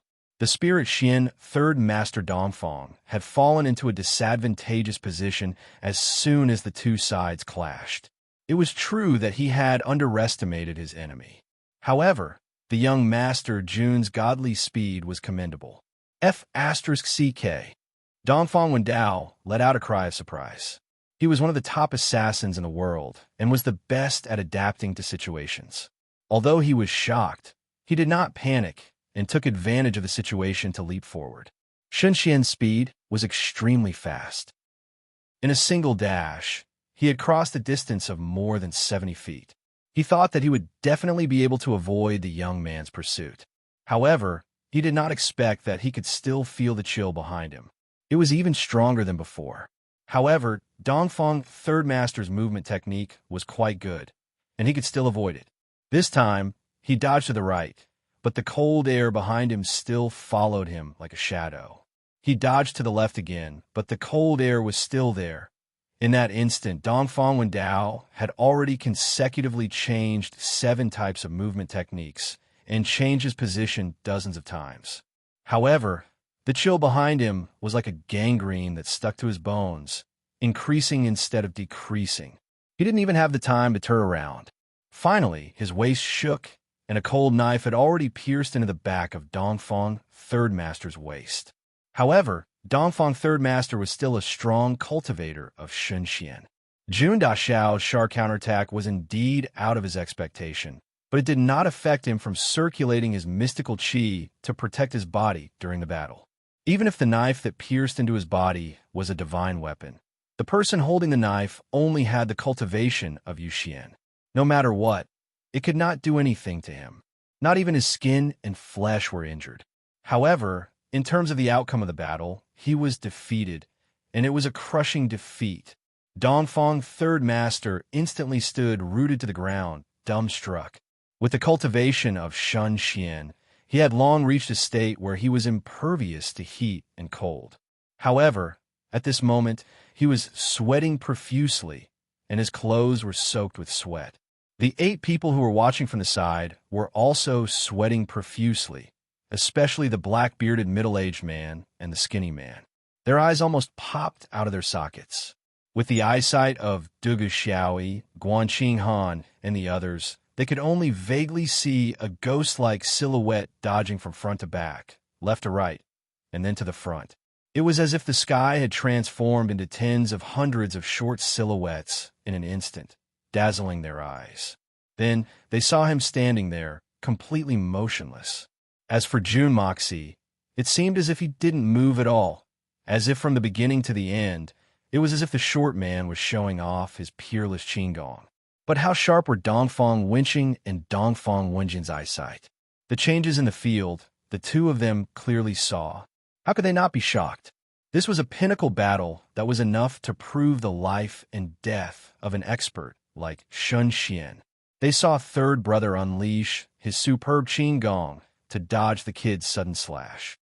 However, the white-robed kid's silhouette disappeared very strangely, and the next moment he appeared behind third brother's head like an illusion and slashed fiercely. Then, third brother sensed it and once again dodged to the left, moved to the right, dashed forward, and circled around. In a split second, he changed 7 different qigong movements, and in an instant, he moved to nearly 40 different positions. But the kid's silhouette always disappeared in a flash, and the next moment, he would always appear behind third brother, like a gangrene attached to the bone.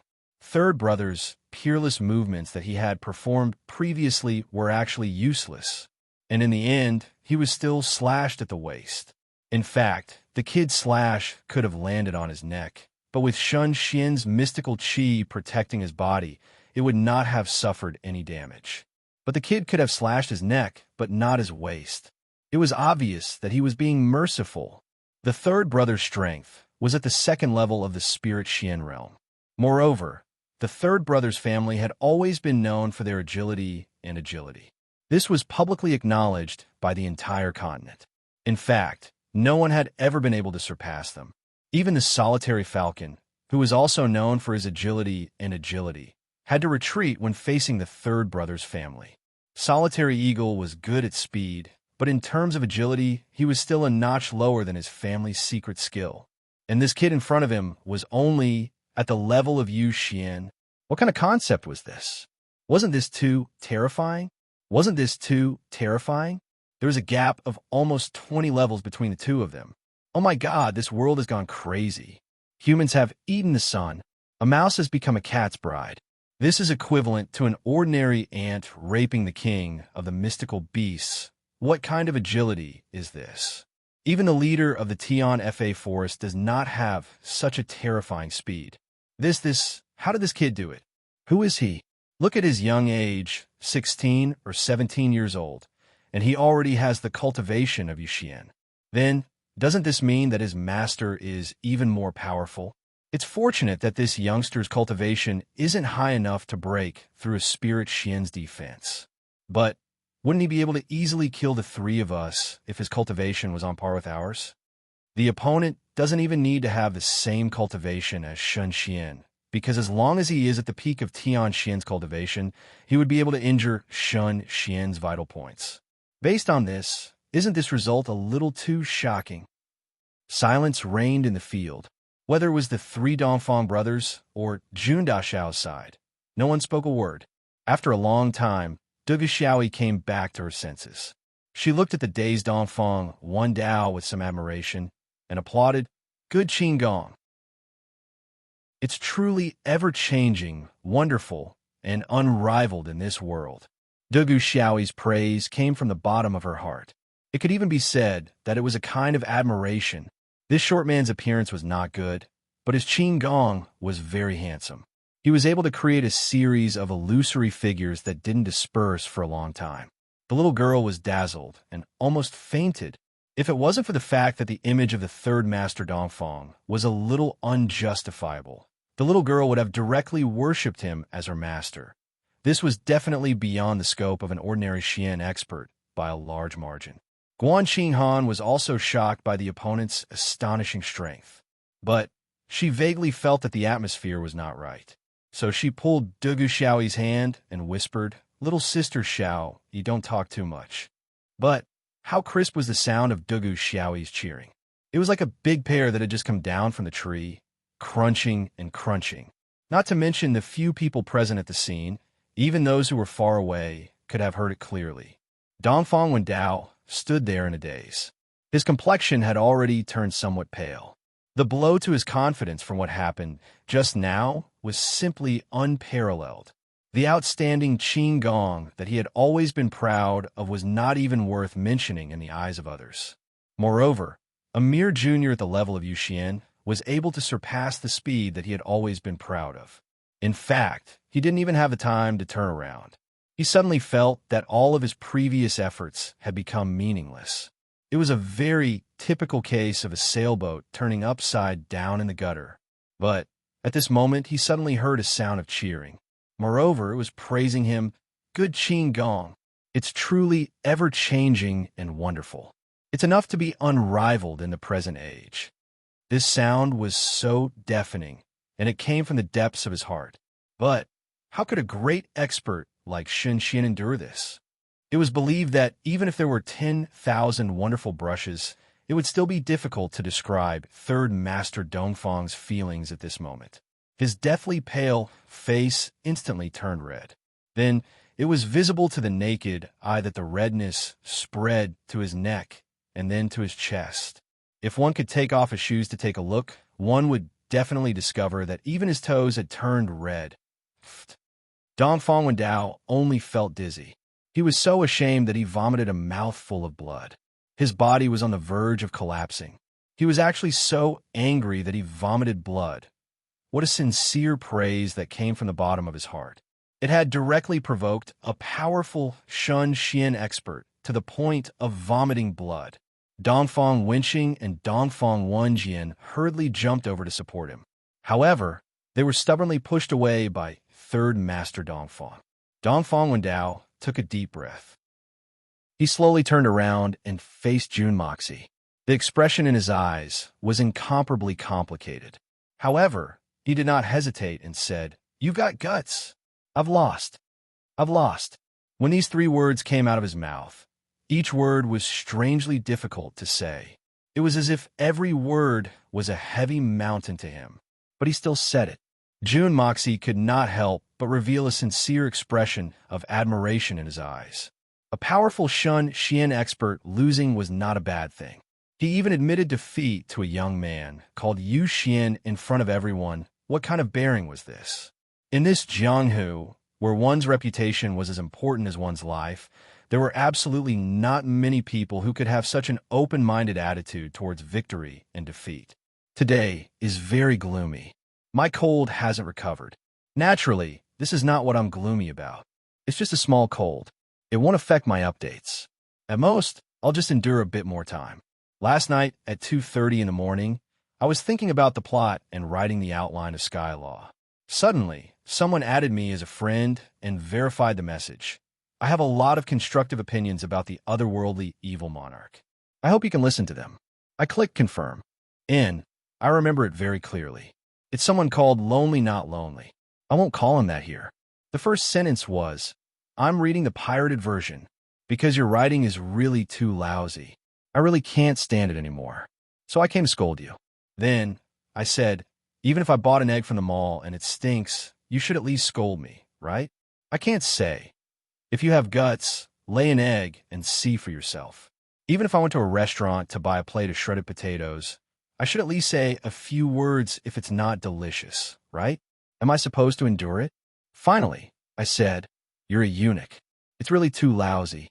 It's indescribably lousy. If you continue writing, I'm afraid I won't be able to control myself and start cursing your family." That night, I was on the blacklist. Oh, I don't have the conversation record anymore, but I sent it to Xia Tian. She should have some there. If you're interested, you can look it up. I'm really angry.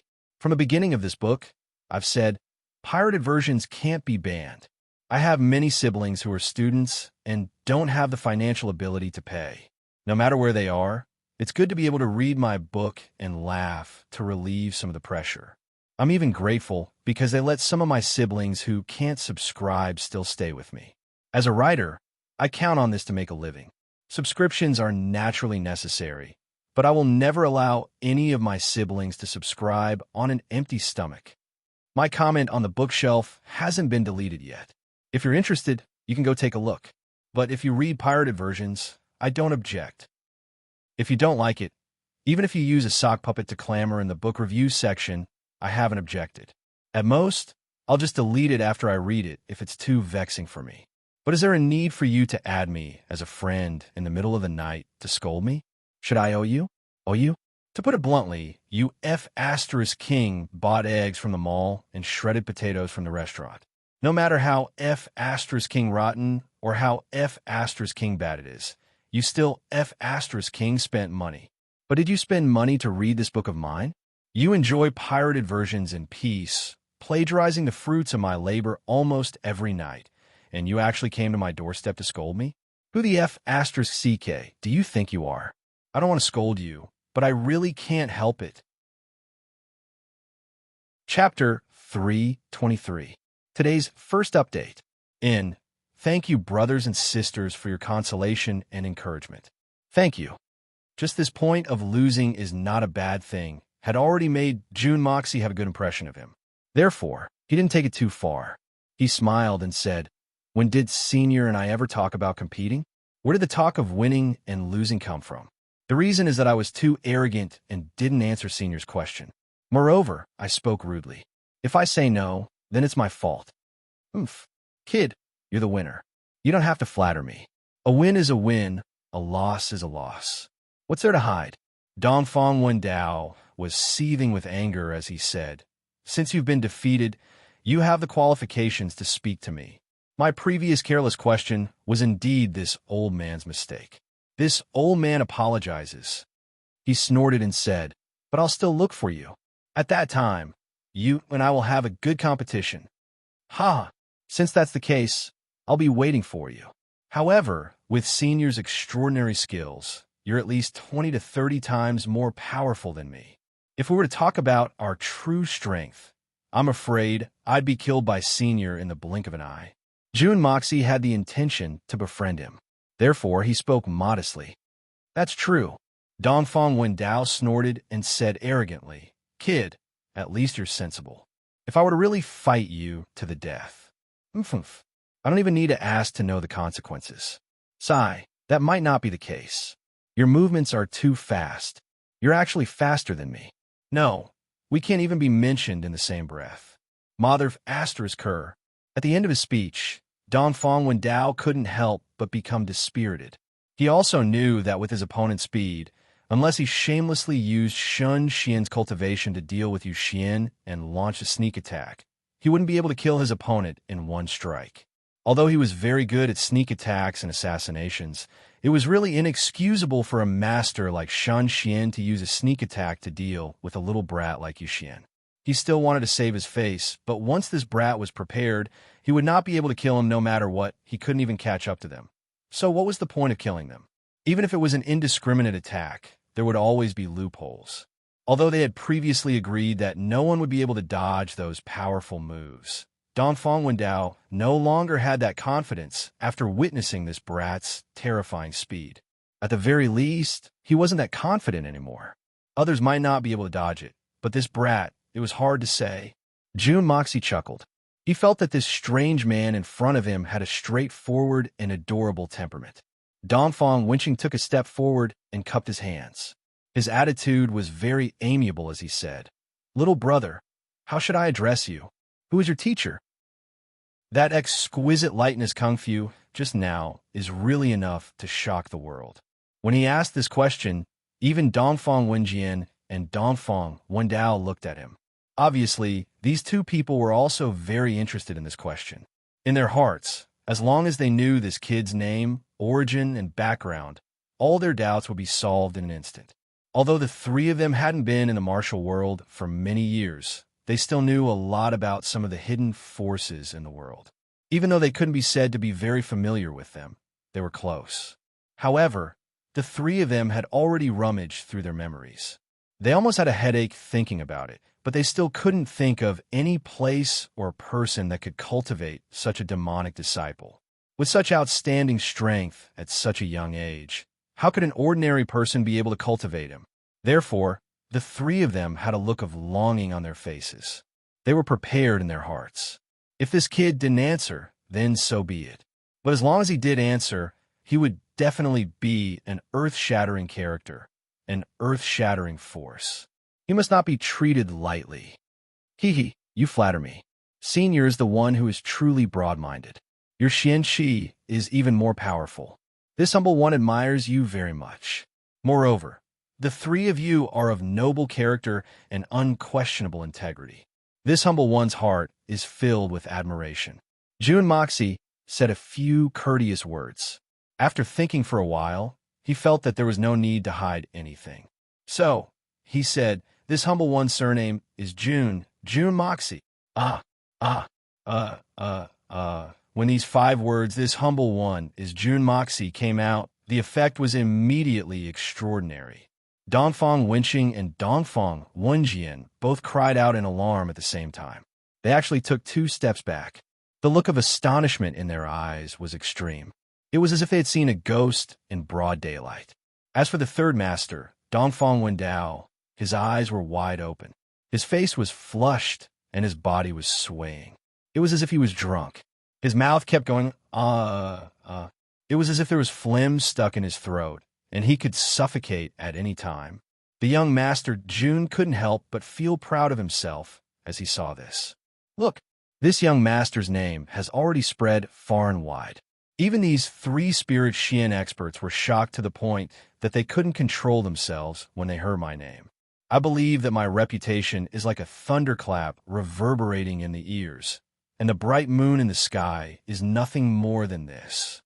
This is really quite a sense of accomplishment. Jun Daxiao couldn't help but feel a little intoxicated. Who did you say you are? Jun Mo. Xia?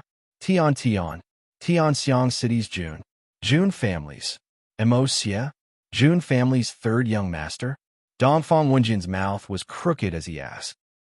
His tone was full of disbelief. The Shun Xian experts of a generation had suddenly become a stutterer. It was clear that this name had given him a great shock. Yes, I am a Jun family's 3rd young master. What's wrong? The young master Jun became even more pleased with himself. He raised his head arrogantly and adopted a posture that others might think was asking for a beating, but he felt that it was very cool and at ease. You're really the Jun family's 3rd young master? Then Jun. Zhan Tian is your grandfather? Jun. Wu is your uncle? Is that right? Dongfang Wendao finally caught his breath. His eyes were wide open, and his nose was panting. The whites of his eyes were rolling, and he looked like he was about to faint. Jun Moxie became even more proud. He nodded his head in a reserved manner. Yes, it seems that the Jun family's name isn't just a little big. Even the Shun Xian experts are shocked. This is really a great sense of accomplishment. Low-key, reserved. Don't be so ostentatious. Jun Moxie kept reminding himself. Huff. The 3 Shun Xians panted heavily. Their eyes were wide open, and their bodies were trembling. They looked at Jun Moxie as if they wanted to swallow him whole. But at the same time, their eyes were filled with love, and they couldn't wait to hold him in their arms and love him. What are you doing? Jun Moxie finally realized that something was wrong. He thought to himself, don't tell me these 3 have some kind of special hobby. Why do their eyes look so scary? Thinking about it made his hair stand on end. His shoulders trembled, and he forced himself to calm down. What are we doing? Dongfang Wendao's cheeks puffed up. His eyes bulged like goldfishes, and he gritted his teeth. What do you think we're doing? I'm going to *CK your crippled 3rd uncle 3,600 times. I'm your 3rd uncle. You little bastard. How dare you stab your 3rd uncle with a knife? *CK. I'm your ancestor. What the hell? How dare you take advantage of me? And you want to *CK my 3rd uncle? Do you believe that I won't *CK you to death right now? Jun Moxie was instantly enraged. You can't scold people like this. How dare you take advantage of me so blatantly? Do you think you're so great just because you have 3 Shinxians? I'll *CK your grandma. You little bastard. How dare you scold me? Dongfang Wendao's anger surged like a mountain.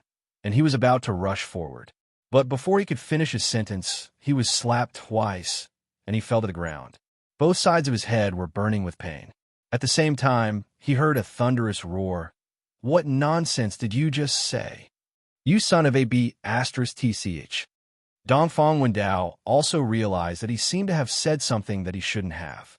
Jun Moxie's grandma. That was his own mother. How could he scold her? He covered his head with a bitter face and didn't dare to make sound. Dongfang Wenqing turned to Jun Moxie excitedly. "Himmo, yeah. Actually, I'm your first uncle." Jun Moxie was completely depressed. "Just now your brother said that he's my third uncle, and now you're saying that you're my first uncle. You guys even took turns to bluff me. 3 Shan Xians? Even if you have 1,000 or 10,000 reasons to doubt me, you should at least know your mother's surname, right?" Dongfang Wenqing's palms were trembling, and there were tears in her eyes. She said excitedly, "Your mother's maiden name is Dongfang Wenqing, and she's our youngest sister. I'm your first uncle, Dongfang Wenqing. This is your second uncle, Dongfang Wenjian. The one who competed with you just now was really your third uncle, Dongfang Wendao." Jun Moxie felt like the world was spinning. Holy ****. It can't be so coincidental. These 3 Shan are my biological uncles? 3 Shan uncles? Since Jun Moxie had accepted this body, he naturally had a thorough understanding of the past of this body. Although he was quite puzzled that his in-laws had not contacted the Jun family, he vaguely knew that it was because of what had happened in the past. Back then, his father and second uncle were plotted against and died in an accident. His mother also fell ill and was taken back by her family. Not long after, there was news of her death. Although Jun Moxie had investigated in many ways about what had happened in the past, he still did not know much. However, he had never given up and had always been secretly looking for the inside story. In his heart, since he had inherited this body and accepted this family, he had the responsibility and obligation to do his part for this family. The things that had happened in the past were like a huge cloud of fog, faintly discernible. No one could see clearly what kind of conspiracy was hidden in it, and whether there was a mastermind behind it. But if it was only Blizzard Silver City, Jun Moxie did not believe it. Therefore, he had been secretly collecting information bit by bit. If there was a need, he would go to the Blizzard Silver City, the Shunxi Empire, and the Yutang Empire. But in the Tianxiang Empire, Jun Moxie was a major suspect. This was also one of the reasons why Jun Moxie had suddenly thought of supporting Yang Mo, even if it meant getting involved in the Tianxiang imperial family struggle for power. Otherwise, what does it have to do with me, Jun Moxie, whether the son of the emperor of the Tianxiang Empire is successful or not? As long as I, Jun Moxie, am here, can you touch the Jun family? Humph, I will go in the middle of the night and cut off your head before you have the chance to do anything.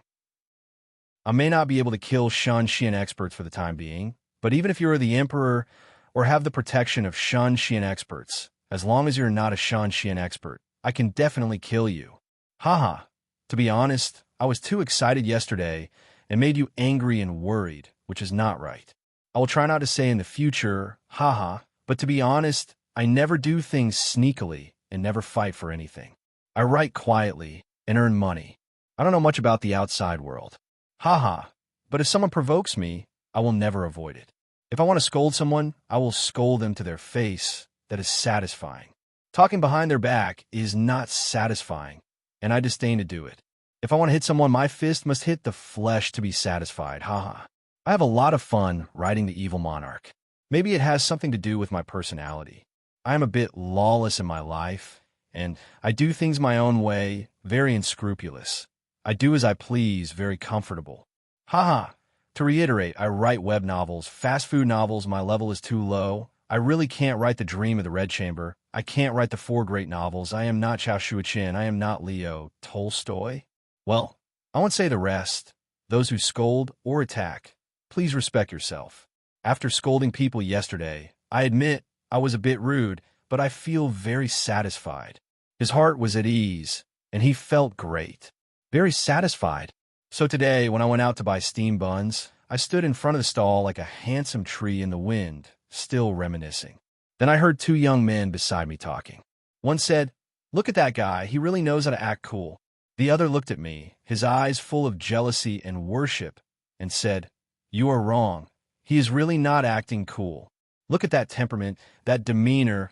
He is really handsome." Thus, I was very proud of myself. I picked up the 4 steam buns and threw them out. I generously said, "Keep the change." Then, I leisurely floated back. Chapter 3:24. Since June Moxie knew so much, how could he not know his mother's name? The 3 of them were obviously excited, and their eyes were filled with affection. It was as if they had seen their loved ones. How could June Moxie not see it? But June Moxie was thinking, isn't this too much of a coincidence? I've just said my name, and now I have 3 uncles? June Moxie smiled bitterly. This was the first time in his life that he had felt at a loss.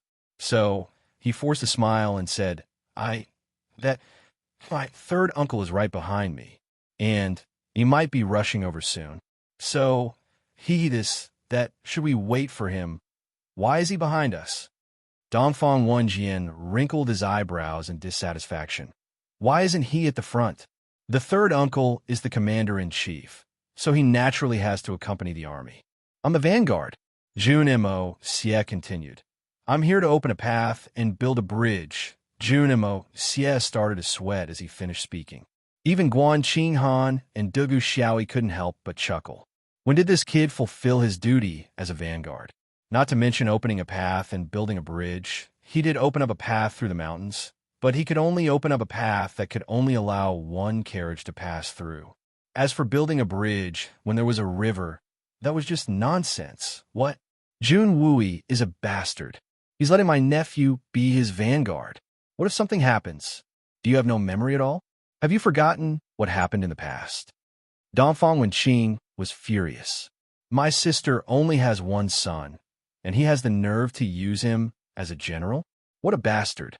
What a bastard. Dongfang Wenjian and Dongfang Wendao were also furious.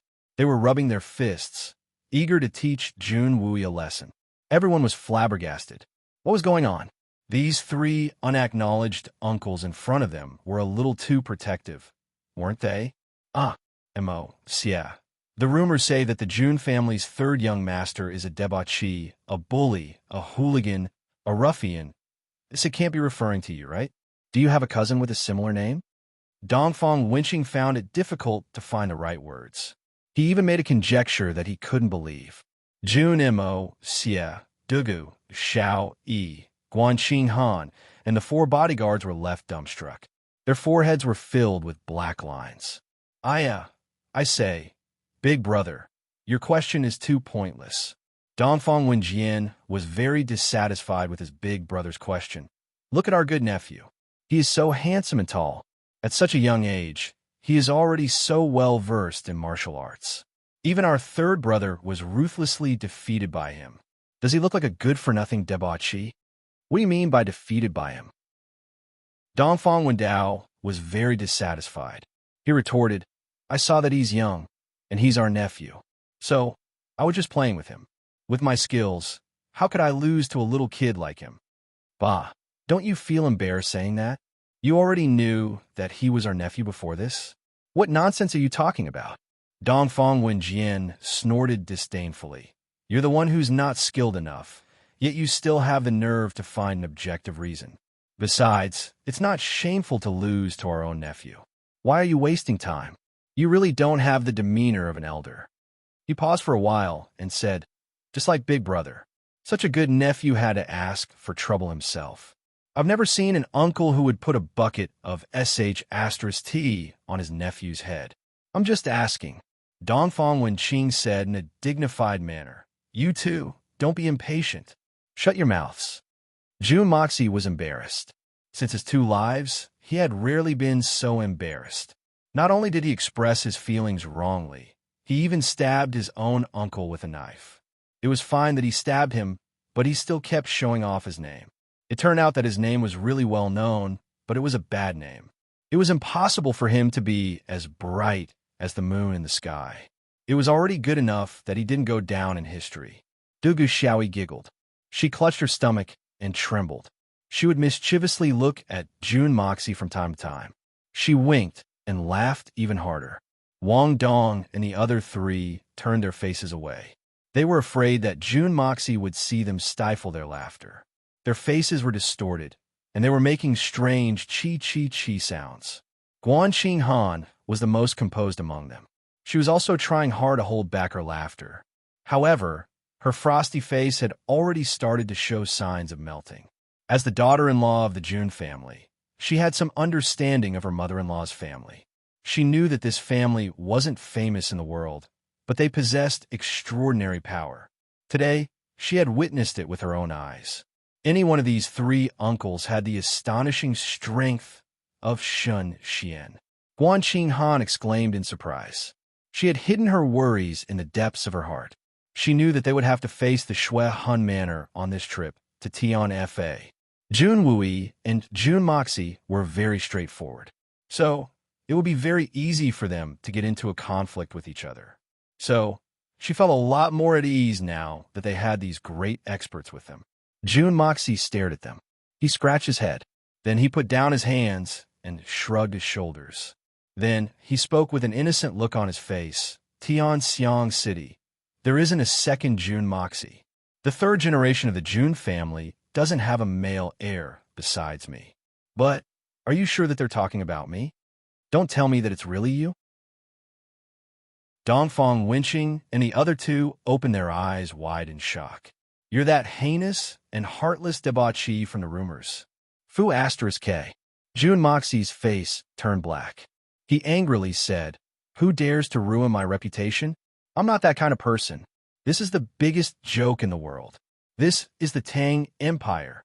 I'm young and promising. I'm kind and charitable. I'm handsome and elegant. I'm also highly respected in Tianxiang City. I'm chivalrous, courageous, and courageous. It can be said that I'm a household name. Who doesn't know about me? Dugu Xiaoyi made a quack sound. Then, she clutched her stomach and started to convulse. Dongfang Wenqing and the other two were also shocked. Then their faces twitched. Dongfang Wenjian glared at him. You bastard. Who are you calling your brother? I'm your uncle. You don't know how to read the situation. Jun Moxie pulled at his hair and said in a depressed manner, Your identities that have yet to be determined. We'll have to wait for my third uncle to come before we can confirm it. The three Shan Xian brothers blew their beards and glared at each other. They were depressed. What are you talking about? Don't tell me that your shameful third uncle doesn't approve of our status as his uncles. That night, the tents were set up. Dongfang Wenqing and the other two took up 3 of the tents, as if it was a given. At night, Dugu Xiaoyi and Guanxing Han sneaked out.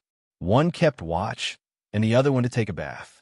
Young Master Jun, who had just lost a great opportunity, couldn't help but sigh in frustration as he looked at his 3 uncles who had suddenly appeared. He really wished that he could knock these 3 people unconscious and throw them out before they could confirm their identities. Jun Moxie secretly cursed in his heart. Don't be fooled by the fact that you're my uncles. So what? If it weren't for the fact that I can't beat you, I would have done it already. Plans can't keep up with changes. A plan that can't be put into practice, no matter how brilliant it is nothing but a beautiful picture. I can't carry out my wonderful plan, but I still have to keep my spirits up and chat with them. It turns out that chatting is also a kind of physical work. So, you're saying that your trip to Tian Nan this time is a trap? In fact, it's a trap with no chance of survival? Dongfang Wenqing had a dignified expression on her face. Whether it's a trap or not is another matter. But the Tianan region has many enemies. Jun Moxie smiled mischievously. Moreover, our enemies aren't ordinary people. The Silver Blizzard City is one of them. The Shui Hun Manor is another. As for the others, those troublemakers that we've planted in the military camp aren't worth mentioning. The 3 of them sucked in a cold breath. The Silver Blizzard City is clear. But what about the Shui Hun Manor? Jun Moxie smiled bitterly. He then explained the whole story. Then, he helplessly said, Sister-in-law insisted on following us to Tiannan. She was worried about us uncle and nephew. How could I not know her intentions? She has always stood aloof from worldly affairs. So, How could she have threatened to die in order to follow us to Tion, Nan, if it weren't for this? I've already thought of this, but I'm still thinking of countermeasures. Li Ju, Tion's bastard son, wants to steal our nephew's wife? Fu asterisk K. He must have eaten a leopard's gall. Jun Moxie had barely finished speaking when Dongfang Winching and the other two jumped up. Their faces were filled with righteous indignation. They couldn't restrain their anger. This old man won't say anything when we arrive at the Shuehan Manor.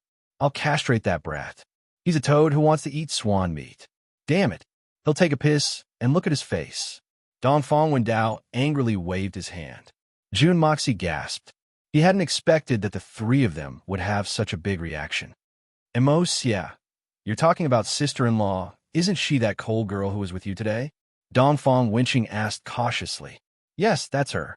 Jun Mo, Xie casually agreed. He felt that it was rather boring to talk to these three elders, and he was already feeling a little drowsy. Alas, she's also a bitter child. Her husband died before she could even see him a few times. Then, she went to live in your June family as a widow. She's like a flower, but her youth is wasted.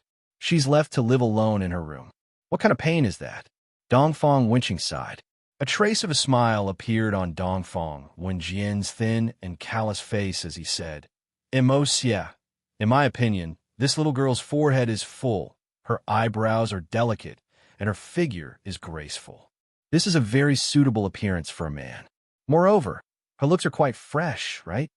Jun Moxie supported his chin with his hand and said in a daze, Yes, she's quite fresh.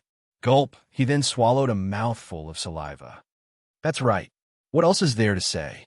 Dongfang Wendao clapped his hands and said happily, She's surnamed June. So, how can she run away? My eldest nephew is gone, but I still have a younger nephew. As the saying goes, keep the goodies within the family. Shut up, third brother. What nonsense are you talking about? Dongfang Winching's face darkened. He scolded in a stern voice. What do you mean, keep the goodies within the family? Is this something an uncle like you can say? You're really presumptuous. You're indulging in wild fantasies and making irresponsible remarks. Your head is full of shameful thoughts. Dongfang Wendao was most afraid of this elder brother. Seeing that he was angry, he immediately shrunk his head and didn't dare to utter another word. You're tuning in to the Warrior Lore YouTube channel. Don't forget to subscribe and join us on this journey to catch the most captivating stories.